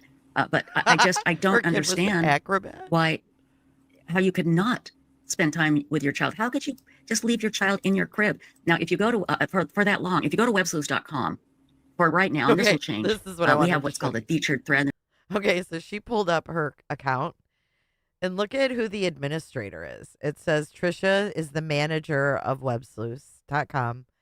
Silly Billy. Silly Billy is the administrator of websleuths.com. Whoever Silly Billy is. And there's several featured threads. And Ruby's death is a featured thread. So you just go to websleuths.com, see that cute, look at that cute They little don't know face. the details. Oh. And you just click on it, and boom, it takes you right to the beginning of the discussion thread. And you don't need to belong to WebSleuths to read. Just go read there, and you'll see what I mean. Our members are all over this, and they are really taking it apart. And that's what I love about them. So just go to websleuths.com, and you'll see that cute little picture of Ruby right there. Poor baby. And then click on the link, and you can read about it. And I'd love you to join. If you can see in the upper corner, well, I've taken it down now, but in the upper right-hand corner, it says register. You just need an email address, pick a username, and like I said, I think kind of all the good usernames are gone. Trisha's weird. Trisha used to smell, but she's better now. You know, Trisha's hair is awful. I mean, all the good ones are gone. People, so pick whatever you want. Oh, is she referenced to Jolene? Kind of all the good usernames are gone. Trisha's weird. Trisha used to smell, but she's better now. You know, Trisha's hair is awful. I mean, all the good ones are gone, people. So she says, "Don't make those your usernames." Trisha smells. Down now, but in the upper right-hand corner, it says register. You just need an email address, pick a username, and like I said, I think kind of all the good usernames are gone. Trisha's weird. Trisha used to smell, but she's better now. You know, Trisha's hair is awful. I mean, all the good ones are gone, people. So pick whatever you want. Cat Ride, it's so good to see you, my darling. Well, here's the problem, Cat Ride. She said you would think someone would have noticed. I don't think they ever took Ruby out. She hardly got out of her crib. She didn't go outside. Apparently, nobody came to visit her. And if they did, they should have done something, for God's sakes. They could tell that she was shrinking, that she wasn't getting enough nutrition. I know. Oh, my gosh, you are so right. Is it Scarlet 7? You're right. We have so many opportunities for parents that struggle in Australia. This is heartbreaking. It really is. It really is. SB Mama 44 or Spam Mama 44 said 444 says, the moment I saw that baby's face, I knew something was wrong. I barely watched the first few minutes. You know, yeah. Let me show that again. This is the picture that's going around. Let me grab it really quickly here. The picture. Show us the picture, Trisha. Look, can you imagine this poor little baby? She probably got so used just to sitting in her crib. She probably didn't even cry Billy. anymore. She was just it got her nowhere. I mean, you know, she didn't. Nothing changed. And, you know, mom and dad come in and throw a waffle, and that'd be it. You know, and mom says, oh, yeah, I knew something was wrong. Then what did a dad say? Yeah, you're supposed to spend as much time with your kid as you do with yourself, or guys, there's something very strange going on here. And I do think it is just a coincidence that they're very far distantly related to Chad. I don't think there's any, you know, they're following Chad Daybell. That was my first thought. When I heard this, I went, oh my God, they're following Chad. Yeah, because this Lauren is what I've been worried about with Chad behind bars. He's still trying to get people to follow him. But I don't think so. This is just, there's something else going on. Oh, you have twin grandbabies? How cute. Hold on How here. cool. Let's see this. There's a fork in the family tree. There, yeah. Exactly. There's a fork in the family tree. There, yeah. Exactly. Oh, see, Sheila, I'll tell you about that in just a little bit, about Juanita's case and how close we are to funding the case, to finding her killer. We'll get to that a little bit later on, but thank you for asking. I do appreciate it, my darlings. Let's see. Well, exactly. When there's a baby anywhere in our family, Bipolar Express says, we constantly want to see them. Yeah, everybody's like, let's see the baby, the baby. Yeah. You know, when my husband and I had a baby, we've been married 17 years. My father did not have a biological grandchild. And so Will became like the star of the Arrington clan. It was like he had to go everywhere. I sort of got a spotlight follow that kid. And he loved it, you know. And he was just a happy kid. But everybody wants to see the baby, you know. And I don't know. I don't know if they kept their family out of their house, or if for some reason people would see Ruby and they didn't think anything was wrong. I don't know, and that is driving me nuts trying to figure this out. So we'll know more as the documents get released, as they get charged. I have a feeling this is not going to go to trial. They will probably plead Everett, because, you know, come on, really, both of them. It'd be hard pressed to find defense. Exactly. You know? Both of these parents did this. Red Like Wine again said that had to be life-changing to have a baby after 17 years. Well, let me tell you, we weren't going to have kids. And it wasn't I didn't like kids. I just liked having my freedom. And one day, my life, the carpet was yanked out from under me. The radio station that I thought I would work for until I was 80, playing Led Zeppelin, changed the country and fired everybody. I had no idea. And so Led Zeppelin. My husband at the time and I said, well, you know, how about this? Since my career is over and I don't know when I'm going to get another job, if I get pregnant, great. If I don't, great. Immediately. And I took 3 pregnancy tests and they were all negative. And my husband's like, oh, come on, you're not pregnant. I said, I'm pregnant. I knew. Did any women out there knew immediately that they were pregnant? Yeah, I was puking. I did. I don't know about you, Lynn Jen. Did you ever get that feeling? No, it was the exact opposite. Really? Oh yeah. When I found out I was pregnant, I found it in the lab. I said, run my blood. We got new machinery. Let's calibrate everything. And presto, you know, there it was. Yep. And I'm just like going, you guys are so funny. Because they said, you got to come see this. You're pregnant. I'm going, right. Sure. Yeah. You think they're joking. And yeah. Oh yeah. I hear you. Sure. Okay. Sure. Yeah. No, it was immediate. And yeah, it was life-changing, but for the better. I can't imagine. I would keep my life exactly the same up to the moment that I had Will, because I can't imagine life without him. It was the best thing I ever did. So yeah, and exactly the real Megnut. Life without parole with sour milk and stale waffles and blaring rock music. That's a great punishment. And I'm just acting out of anger because this is senseless and it's ridiculous and they're weird and there's something else we don't know about that's going on in that family. And we'll find it. We'll find out. So let me get this 70s pillow out of the way. Especially with that jail echo, you know, oh yeah, the cells are not, I mean, you know, you get an echo. Yeah, exactly. So Four Sons Mom, that's a good question. Didn't they have an older child who was also treated better? I believe they did. Does anybody know that? It seems like I read an article. There was the 4-year-old boy. Yes, hey, but he didn't have a problem. There's no problem with him. No problem with him. Yeah. You know, was it because she was a girl? Now, there's been murder cases before where there was a woman, and of course, I can't remember the name of the case, but she had boys, but she murdered like her daughters. And it was just the girls that they had a problem with. Anyway, it just, it's very, very sad. So I hope we find out what's going on because, again, they do deserve life without parole. Yes, exactly, 4+3. These parents are acting like Ruby's death was natural. They deliberately starved her, according to the documents that we're seeing. They deliberately starved her. It was her time. See, that rings to me like, was there some religious weird thing going on? It was her time to go. So I quit feeding her. That's what I'm expecting her to say. That's the only thing that... Some weird religious thing. That doesn't make sense, but yep. Why else would they barely feed her? You know? And did they... Maybe they were neglectful because of drugs. It's not automatically a weird religion thing. Do that to their son, but their son survived. And now he's, you know, doing better. I know. We're going to have a migraine before long. All right, we're going to wrap it up there, guys. I can't take no more of Trisha today. But I want to thank you guys for being here on this Tuesday. We're going to be doing a call-in show Friday night, guys. And if you are a member of Cooterville, we're going to be doing a members only, so be looking for that. I will announce it in the community section and in Discord. Let's get into our Cooter DeVille. You guys enjoy the rest of your day. A Cooter DeVille. I think the devil drives a Cooter DeVille. I saw his dreadlocks over the hill. Not against her will. I got time to kill. Way down in Cootersville.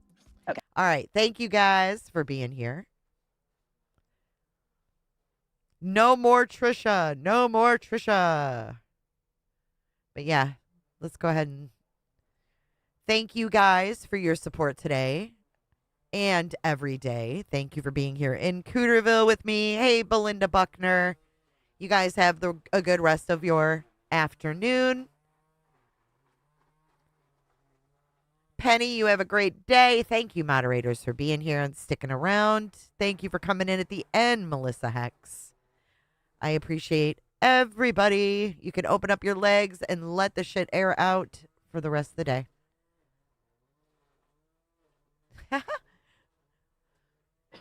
We anxiously await part 3 of the body cam footage.